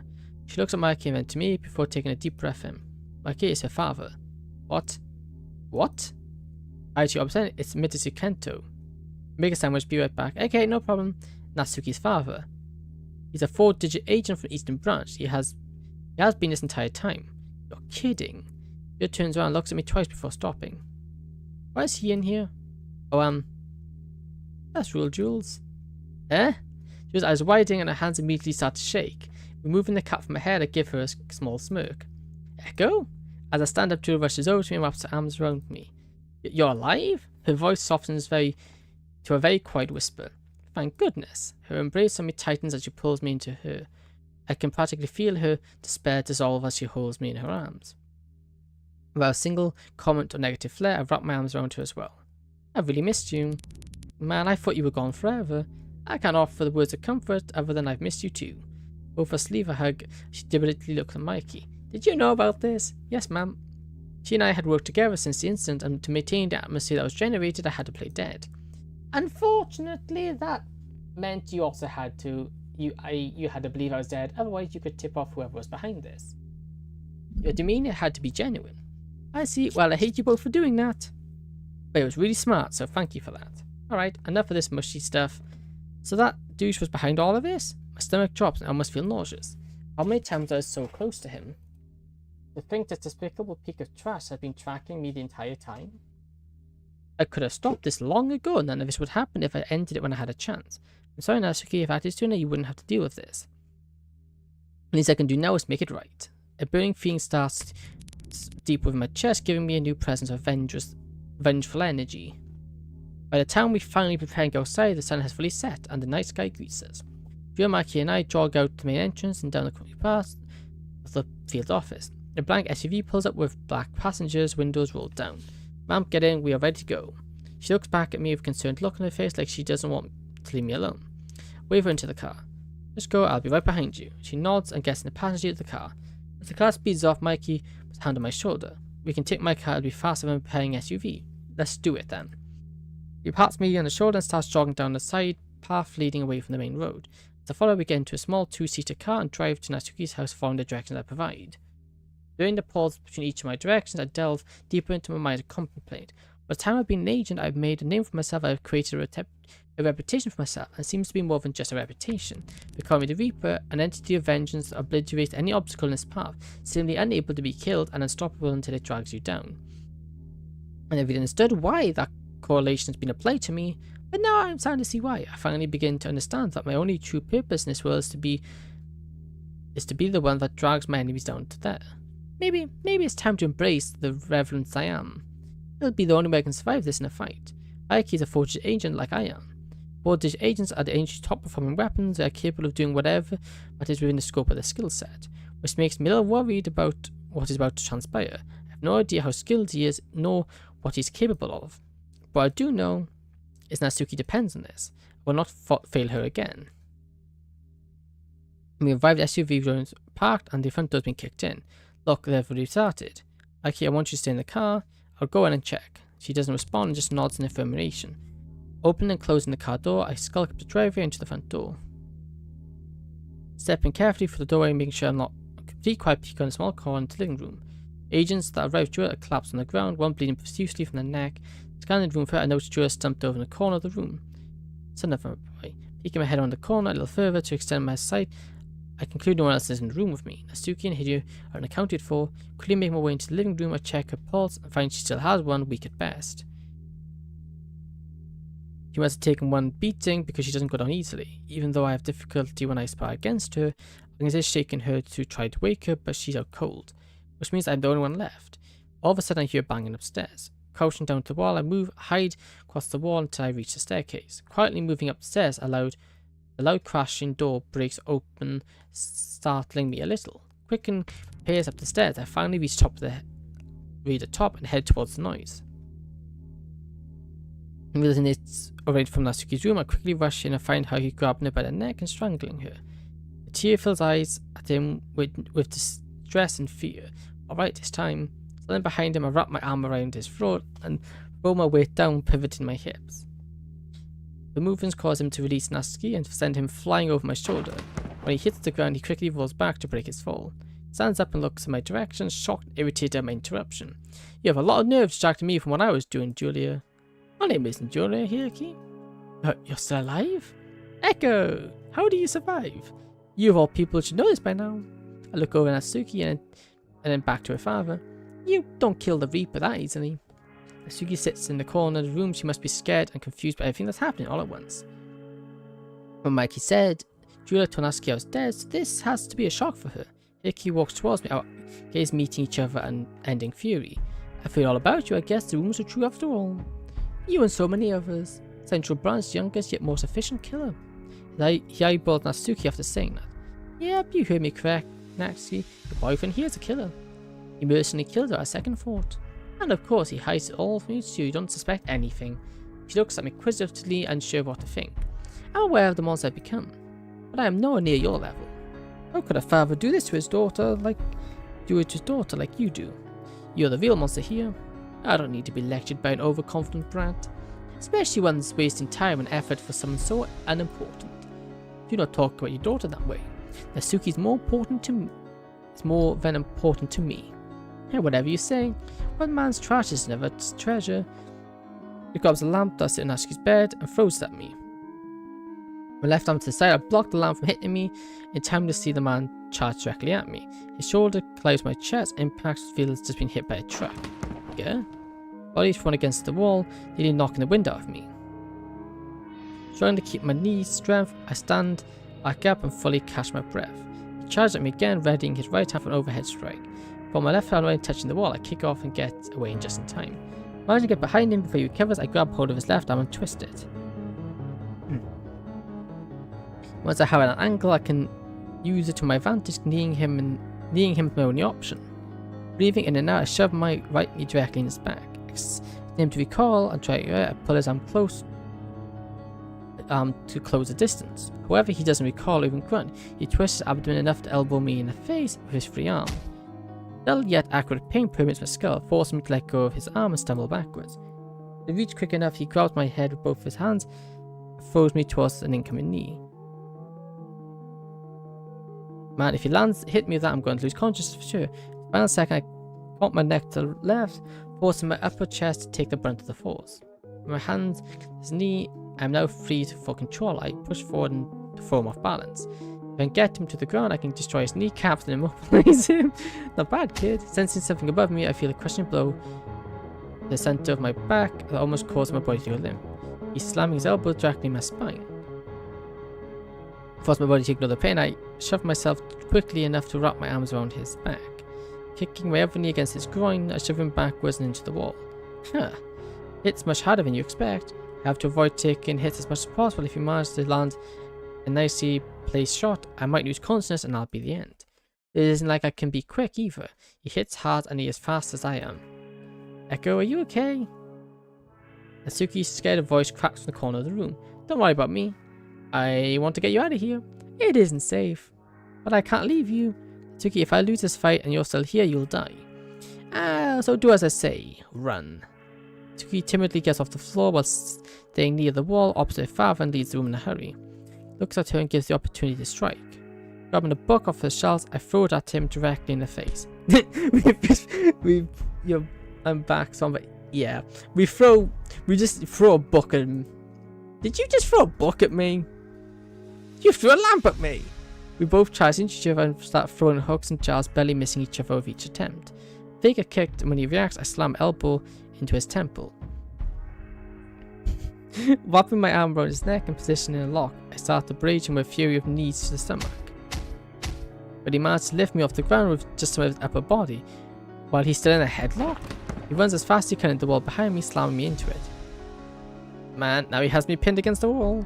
My lock doesn't hold up due to the sudden attack of my body. He easily slides out of it and throws his dominant fist into my face. I manage to catch his neck spring with my hand, barely saving myself. He grits his teeth and pulls his hand away, ready to strike again. But keeping my grip firm, I raise my knee and plant both my feet solidly on his chest. Taking a deep breath in and out, I push against him with every ounce of my strength. Dropping to the floor, I roll out his way and get back up. Man, I'm getting much more tired than I can really stand right now. We both share a minute of solid, but the tense silence we breathe to catch ourselves. He looks as if he winded too. At least I know I'm making progress.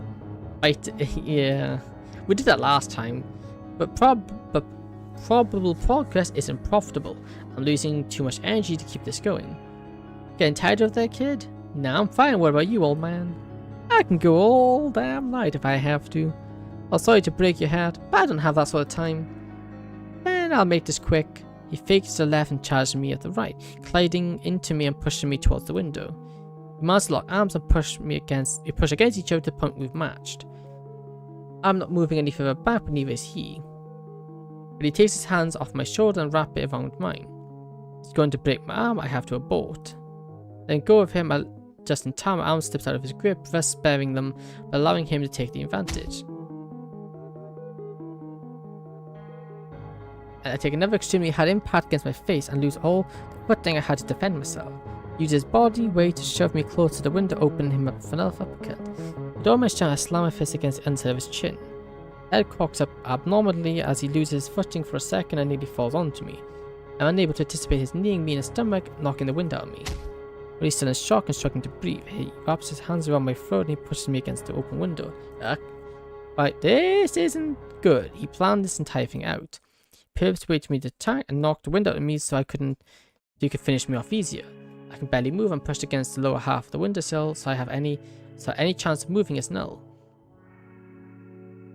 Pushing me further towards the window, causing my back to arch outside. Ick. I'll make sure you die. He got me pinned. I can't allow myself to fall out the window. His grip on me and sudden weight snap my neck. And I can't fight back since I'm out of his reach. I try to slam my elbow against his arm to break his wrist, but does nothing except expend the energy I need to think. Damn, come on Echo, think. If this is how I'm going to go out, I might as well glare him to death. Yeah, that's right, Turkey. I'll kill you with my eyes, that's the least I can do. His eyes widen and let go of me. Body forcing itself to take a breath, I start coughing profusely, unable to regain control of my breathing. From my eyes, I see how he can reach towards his back. It turns, I notice something that both relieves and terrifies me. Natsuki has jumped onto her father's back and is digging her nails and teeth into him. And her small stature works out for her in circumstances too, as he's barely able to reach her. She saved my life. You're crazy, Natsuki! In the cough while trying to move, while my body sucks in too much air at the time and makes it hard for me to focus. Go off me, you little... Oh, I'm not saying that. Natsuki profusely growls as she attacks her father, trying to force and perform my beauty exercise. I start to feel fuzzy in my head dissipate. Unfortunately, as I finally regain composure and turn to face the beast of me, I can manage to grab Natsuki by the throat, ripping her off his back. He angled his hips to pivot her abdominal, throwing Natsuki against the wall only by her throat. Natsuki, her body falls to the floor. Like he looks at me, finally finished with our song and dance. What? Was that a little too hard? Did I break her neck? Even a movement on the floor, instantly sending a hot wave of entirely new anger through my veins. That is, I watched the person I heard get hurt for the last time. Because of me that she could be, continue that thought, Echo. Destroy him. Look at him. Do not allow him to survive this. He's just like your father. Slaughter him. Without making so much as fun, I throw my weight down to my knees and launch myself at him. Catching him as he pushes his glasses up to his nose, I throw a right fist in his cheek. Using that momentum, I spin myself around and elbow him on the skull. His head in both my hands, I dig my nose into his face. Ooh, he grunts and falls on his back. My neck and chest squeeze every fibre of my being. He doesn't play it from it. He struggles to breathe and I force my vision directly into his hand. Tunnels where only my hatred and anger can watch him die. Suddenly something slams inside of my head, knocking me to the side and stunning me. Placing my left hand towards the pen, I feel a warm sensation run down my fingers. It's a bleed covering it. Shattered remains of a ceramic lamp light on Troy. He shuffles back to his feet and I do the same. And that hurts. The constant tingling ache from my skull matches my left eye wince, inhibiting my vision. Saved for myself, I stared directly in his eyes while he dusts off his white shirt. Blood on my shirt, I rip into a fist to reassure myself. It's not too uncommon, but after receiving a pretty heavy blow to the head, as if I have is fully able to regain the strength for some of their limbs. This includes being unable to fully strengthen your legs, or in this case, your fists. One deep breath in, I charge at him. Narrowly ducking his fist, I slam mine into the side of his head. He grabs onto my wrist and begins to throw me over his shoulder.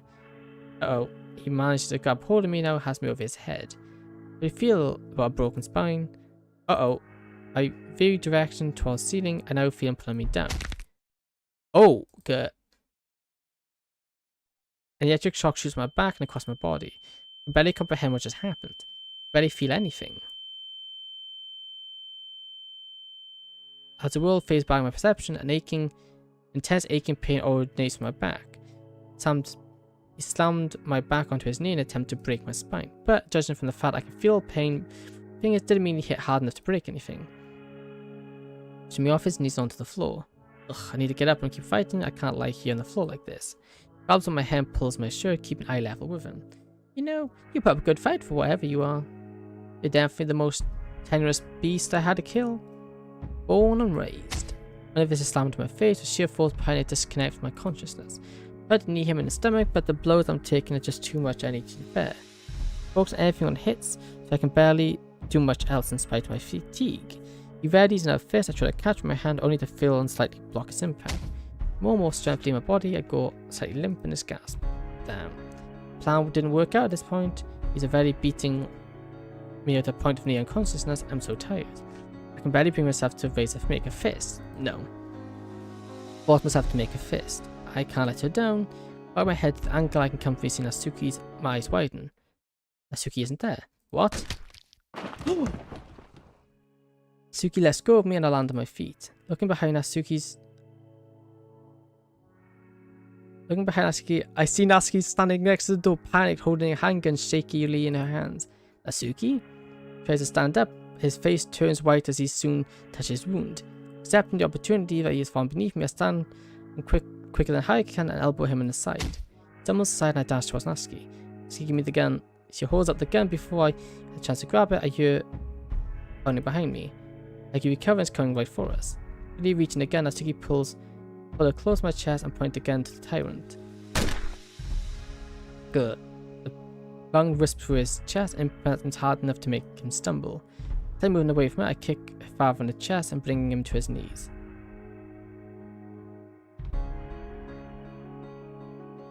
Oh!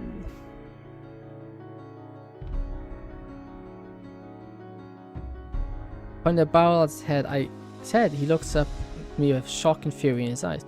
You, son of a... You brought this on yourself here, King. You've toyed with an innocent girl's life, putting her through horrible conditions and atrocities, all for your own gain. I'm her father. I do whatever I please with her. You're not old, Father. I wouldn't do any of this. And how would you know how to parent her? When I had a daughter of my own, I would not be the monster you are, or my father was. Such bold words coming from the mouth of a hypocrite. A hypocrite protecting a cockroachlessness remains close to my side, watching the coming circumstances. Well, if you're going to kill me, give the gun to my daughter. I prefer it be her that ends my life. Sue grips me intensely, assuring me she regrets hearing that very deeply. If I give the gun to her, it's going to make her decide whether to kill her own father. That is an decision everyone will be ready to take at the moment, regardless who the father was. She's still a girl and fragile at that. The decision weighs too heavily on her.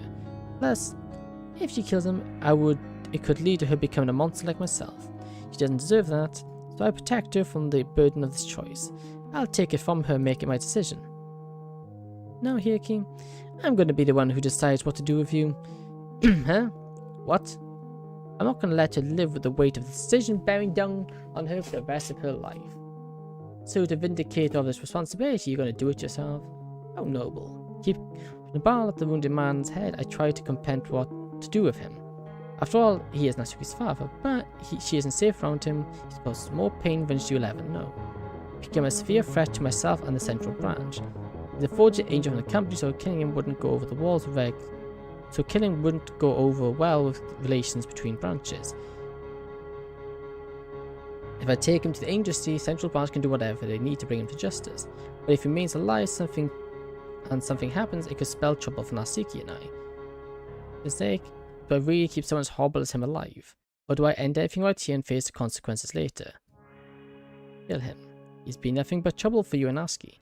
He's beating her, starved her, and tried to murder her. Almost, and most of all, he is like your father. If you had a gun to your father's head right now, and it was him, would you pull the trigger without warning?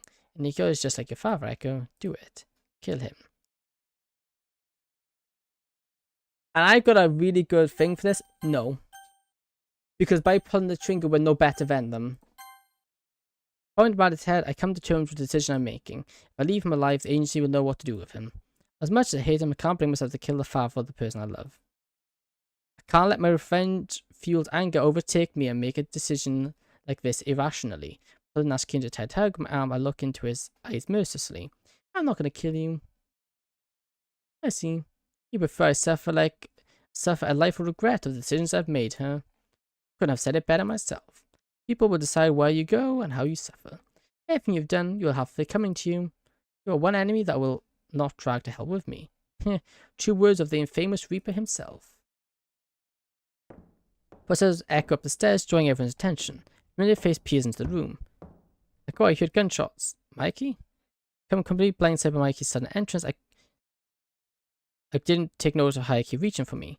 By the time I noticed, too late. He grabbed a hold of the gun, twists my wrists, and take control of the firearm. I go, no, he pleats the gun under my chin. Goodbye, kid. Oh!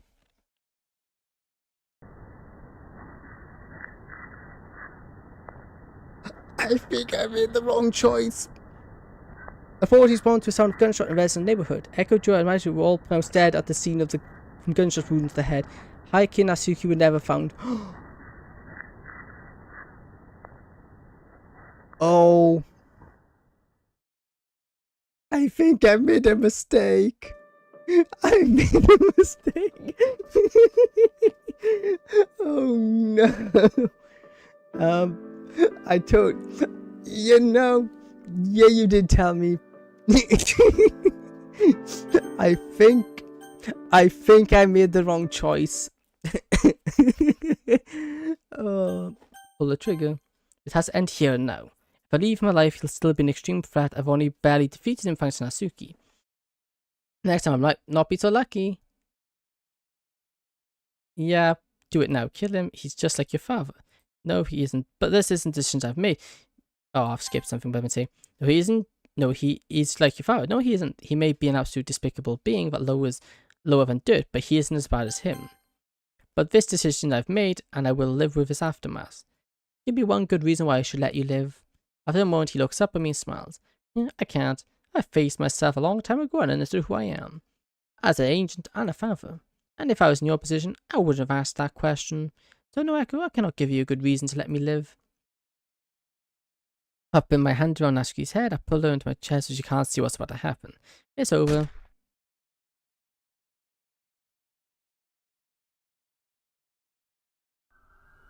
Sit in the curtain and wait for the coming sirens.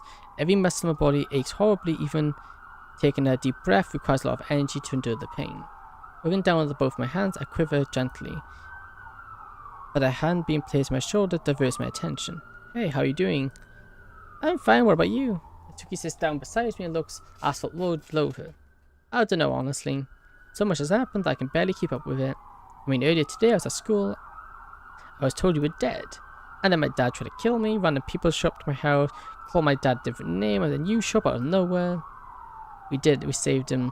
We saved her. My dad called you a killer, I just don't really know what to think right now. Mikey walks out the door with Julia next to her rubbing her forehead. I made eye contact with her and Natsuki back. And then back to Natsuki. You deserve an explanation. She flashed me a concerned look and scoots closer. What's going on?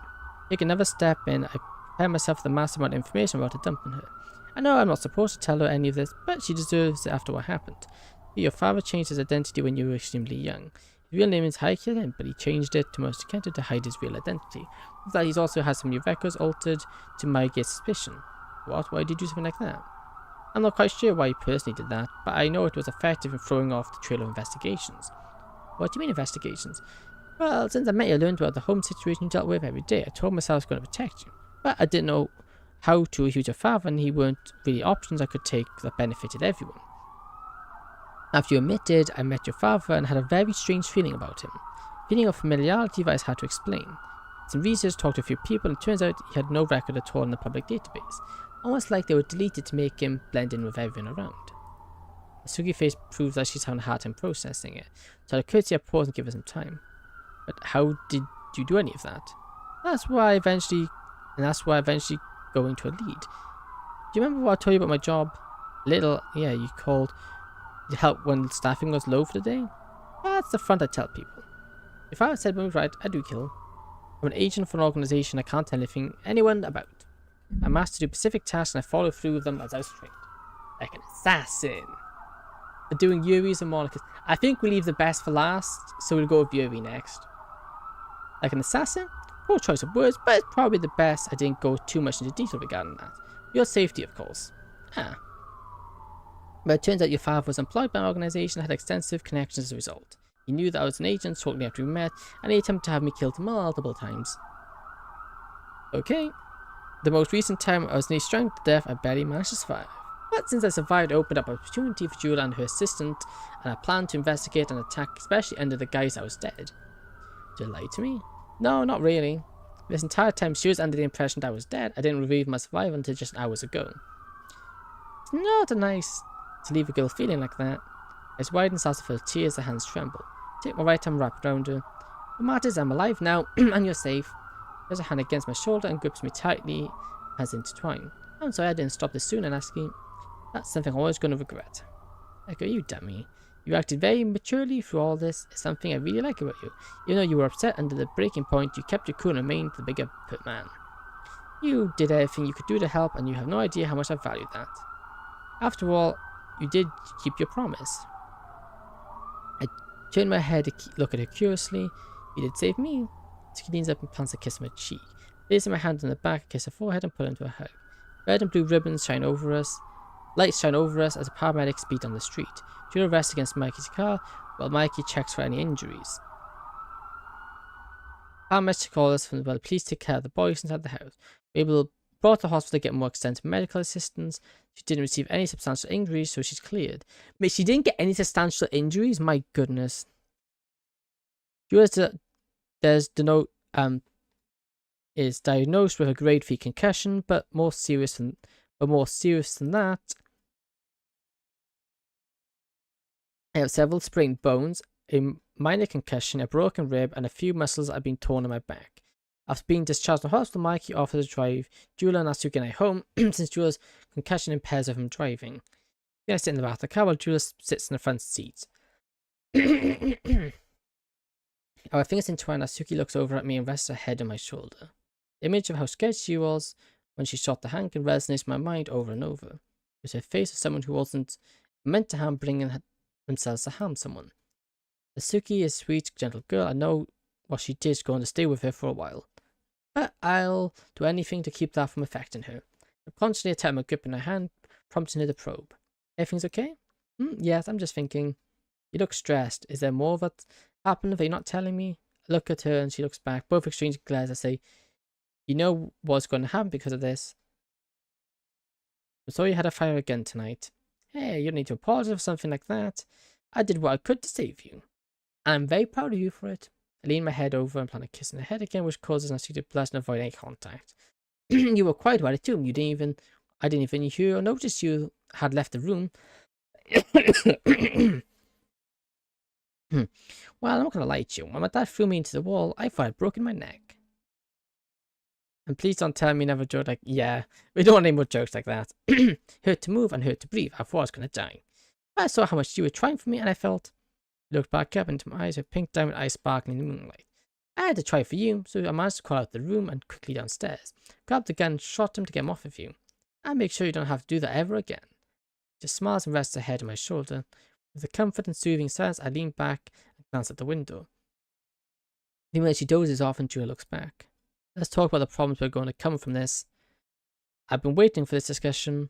Spoke to the assistant director a bit ago. It turns out the Eastern Branch is denying all responsibility for his actions. As I would expect him to. However, they are extremely unhappy with the fact that a few agents from our branch did some snooping around in their access for information and killed a retired agent we could have brought in. And since he was killed, they're demanding repercussions. I had an opportunity to make that choice earlier. You made a decision you felt was best. I fully respect and understand it. You did good, Echo. I need to hear that. Thank you, Julia. Yeah, if we'd spared him, none of us would be in his car. The car finally pulls up, so the driver and Natsuki and I step out. She rubs her eyes and yawns while I close the door behind us. Finally home. What a long week. Natsuki's hand and waves to Julia as they pull out the driveway. Opening my front door, I make sure to scan every corner, every shadow, every inch of my house I can see. Yeah, we'd all be dead. Yeah, and that's a bad day. Well, I think Natsuki's still alive, but she's been taken. Once I'm fairly certain we are okay, we both walk inside. Immediately, we both walk up the stairs and into my room. The white box sits on my bed I've been looking for quite a bit. I did me a favor when Jewel retrieved some of my things after my death. Take the box while I'm in my room with it. Turning into my bedroom, I place my hands against my back and try to stretch and alleviate the lingering tension that strains my muscles. Hey, you're more than welcome to have a shower yourself first. I have to take care of a few things before I can shower anyway. Alright, good, because I need one. Especially after tonight. Ugh. These shutters and we have to change the clothes from a prepared box we took with us. The box contains necessities like clothing, familiarities, and personal belongings. One thing is specifically catches my eyes as she leaves the room. Into the box, I grab it gently when I run across it. Placed in the middle of the bedroom, in a specific spot, I stand and kneel down close to it. Thank you for taking care of her while I was gone, Ski. I know I could count on you. Maybe I stand up and stretch my back, ignoring the intense pain that results from it. Moving out of my closet, I open and stiff through for change of clothes. My bloody dirty clothes, torn, now reach their end. After picking out acceptable clothes that would fit Natsuki's standards for myself, I wear them and turn on water on in the bathroom. Flipping through the page of my book, I hear the bathroom door opening and shuffles coming down the hall. Turns in the bedroom, stands in the doorway. Well, look at you. You get those for me? Well, I was planning on surprising you with them later, but yeah, you know what happened. I love them, the fabric's so soft and the pattern is my favourite. I guess you will, yeah. Yeah, I thought so, you look adorable in them. Mrs. both her hands against her hips, looking at me scornfully. What did you just say? Now my book and keeping my gaze in her eyes, I challenged in a stoic voice. I said, you look adorable in them. You want to get smacked? I'm not too exhausted to take you on. A moment of silence filled the room as both stayed each other, struggling to keep ourselves from laughing and breaking back. Mentally marking where I was in my book, I closed the cover quickly and put it on my desk. You excuse me, I'm going to take my shower now. You should lie down and get some rest. That sounds like heaven right now. You don't know what kind of day I've had. I can only imagine, sweetheart. Stand up, walk over to Natsuki as she stands in the doorway. Arms around her, I squeeze her tightly and close my eyes. You won't be having those kind of days anymore. Thank you so much for everything. I like you. As she says those words, I actually feel my heartbeat throughout my body. I've felt like this since.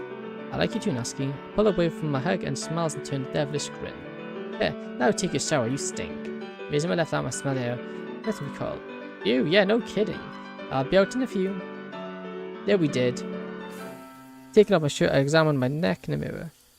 The discoloured line across it is barely visible due to the makeup my keeping applying to me every day. To be frank, I'm kind of surprised how well it holds, especially after the fight. And speaking of which, I can finally allow myself to relax. Leaning over and support myself in the sink, the pain that I have been forced myself to ignore comes back. Sucking in air from my teeth when looking into the mirror, make contact with myself. This is not the what I'm used to. I am different now. This is the face of a killer, the face of a kid who raised to be a monster that forced himself past the moral and mental illustrations of the murder. But the fact of the matter is that everything is over now. Natsuki is safe, and that's all that matters. To me, at least. Stepping in the shower, I allow the water to run down my tired and imbued body with relaxation. As I close the curtains, I notice a white bar I placed here earlier for Natsuki. I got those pajamas because I knew she would love them, which she does. Seeing her happy and comfortable in the clothes gives me a renewed sense of peace. I guess the fact she can relax without being in constant fear eases my mind. I'm glad to be able to provide that for her. If anyone deserves it, it's her. She's had to deal with unimaginable fear and desperation because of a man who wasn't qualified to call himself a father. Reaching up and palpitating my left shoulder with my right hand, I clear my thoughts and finish up my shower in a quiet peace. Walking back to the room, Natsuki's lying on my bed, cuddling with her teddy bear and sleepily looking towards me. Do you have a nice shower? Yeah, I found it very calming and therapeutic. That's good. His voice is weak and with tiredness, her half-open eyes are fighting to remain open in the comfort of her position. On the way up to the bed, I lay kissed on her forehead. She reaches up and wraps both her arms around me, bringing me down to meet her lips. Trying to kiss me, I pull away, and Natsuki Blushing's face buries itself in the pillow. Now, don't think too much of that, dummy. That's kind of impossible. No, it isn't. She attempts to endear herself out of the situation. Maybe this one I'll let her win. Alright, I guess. I'll just let go of the fact that an angel just kissed me. Keep this act up and you won't have any more. Smirk and lift myself from the bed and turn off the lights. Would you prefer stepping on the couch downstairs? I'd actually prefer if you stepped right here with me. He pats the bed next to her, gesturing me to come down next to her. It would make me feel safer. Of course. Turning to the bed, I lift the blankets, sharing light down next. Ed suddenly scooped closer to me and rested her head on the pillow facing me. Looking into his eyes for a while, saying nothing but communicating with her eyes. It finally looks like she can rest peacefully for once, and I'm glad I can make that happen. As I promised from this day forward, she wouldn't have to deal with the hell she put up with so long. Suki's eyes finally close. As she does, she slips into sleep and she smiles. I put my hand around her and gently. My final thoughts before drifting unconscious, I fall to the consequences of Hayake dying. There are going to be a lot of future battles with Eastern Branch as a result of my decision. But I will be ready for whatever comes next. Even a monster can listen to his heart. What a... Again, these stories are amazing.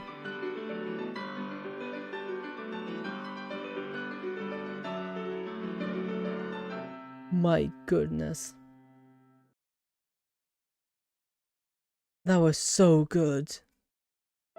That was so very good.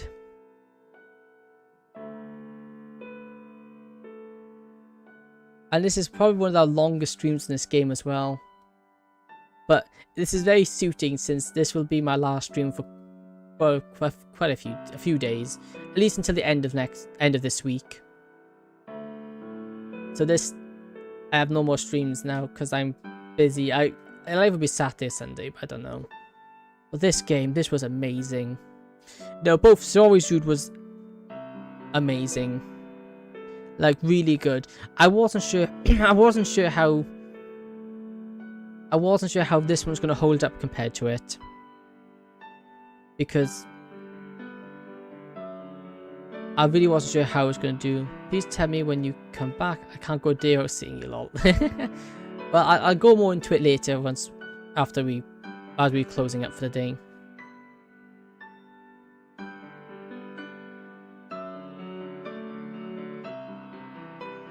Oh my god. Like, after Sori's, Sori's was really good as well. And going through Natsuki's, it was kind of... Okay, well, the video's ready for action. Cool. I will admit, at the beginning, I was like, okay, it's good. What was happening was really severe. It seemed a lot more grounded, but the ending of this was well worth it. Although one thing I will say about this, which I did prefer over... One thing I did prefer this over... Sorry, one thing I preferred was Sori's over this.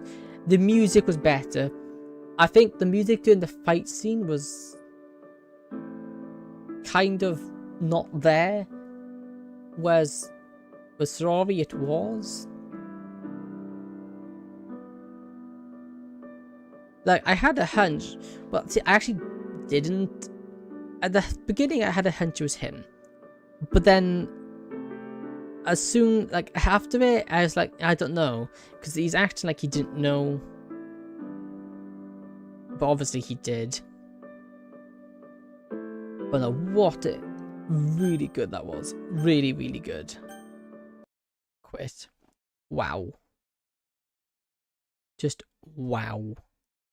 The one in general chat and me. Okay, we'll have a look. But just wow. Great ending. Yeah. It makes me look forward for... And they're both so unique as well. They're both so different. Obviously, why do you keep turning yourself on? Please stop doing that. Obviously, it's the same story we always get with It's the same story we always do with Natsuki's point of view, where it's always about what happens. So it's interesting to see. It's very interesting to see how they did it. I'm looking forward to the one I'm looking forward to the most is, of course, My Love Monica. Yeah, that's going to be an interesting one. Because, interestingly enough, Monica's been a vital part of most of both Saori's and Natsuki's. More so Saori's than Natsuki's, but... So I'll be really interested to see where this takes us. Because so far it's been amazing. Okay, let me have a look. Is this coming through? Yep. Close this one down. Open up music. And I want to open up. Where's it? No, it's a very specific one. This one, I think it is. Okay, let's react to this. I think I'm gonna get the spaghetti and meatball. Hey, you wise guys. Okay, that's what it is. No, it's all yours. All right.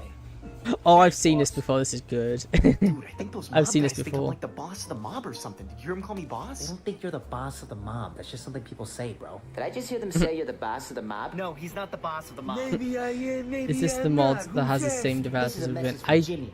Jimmy I don't Falcone. know.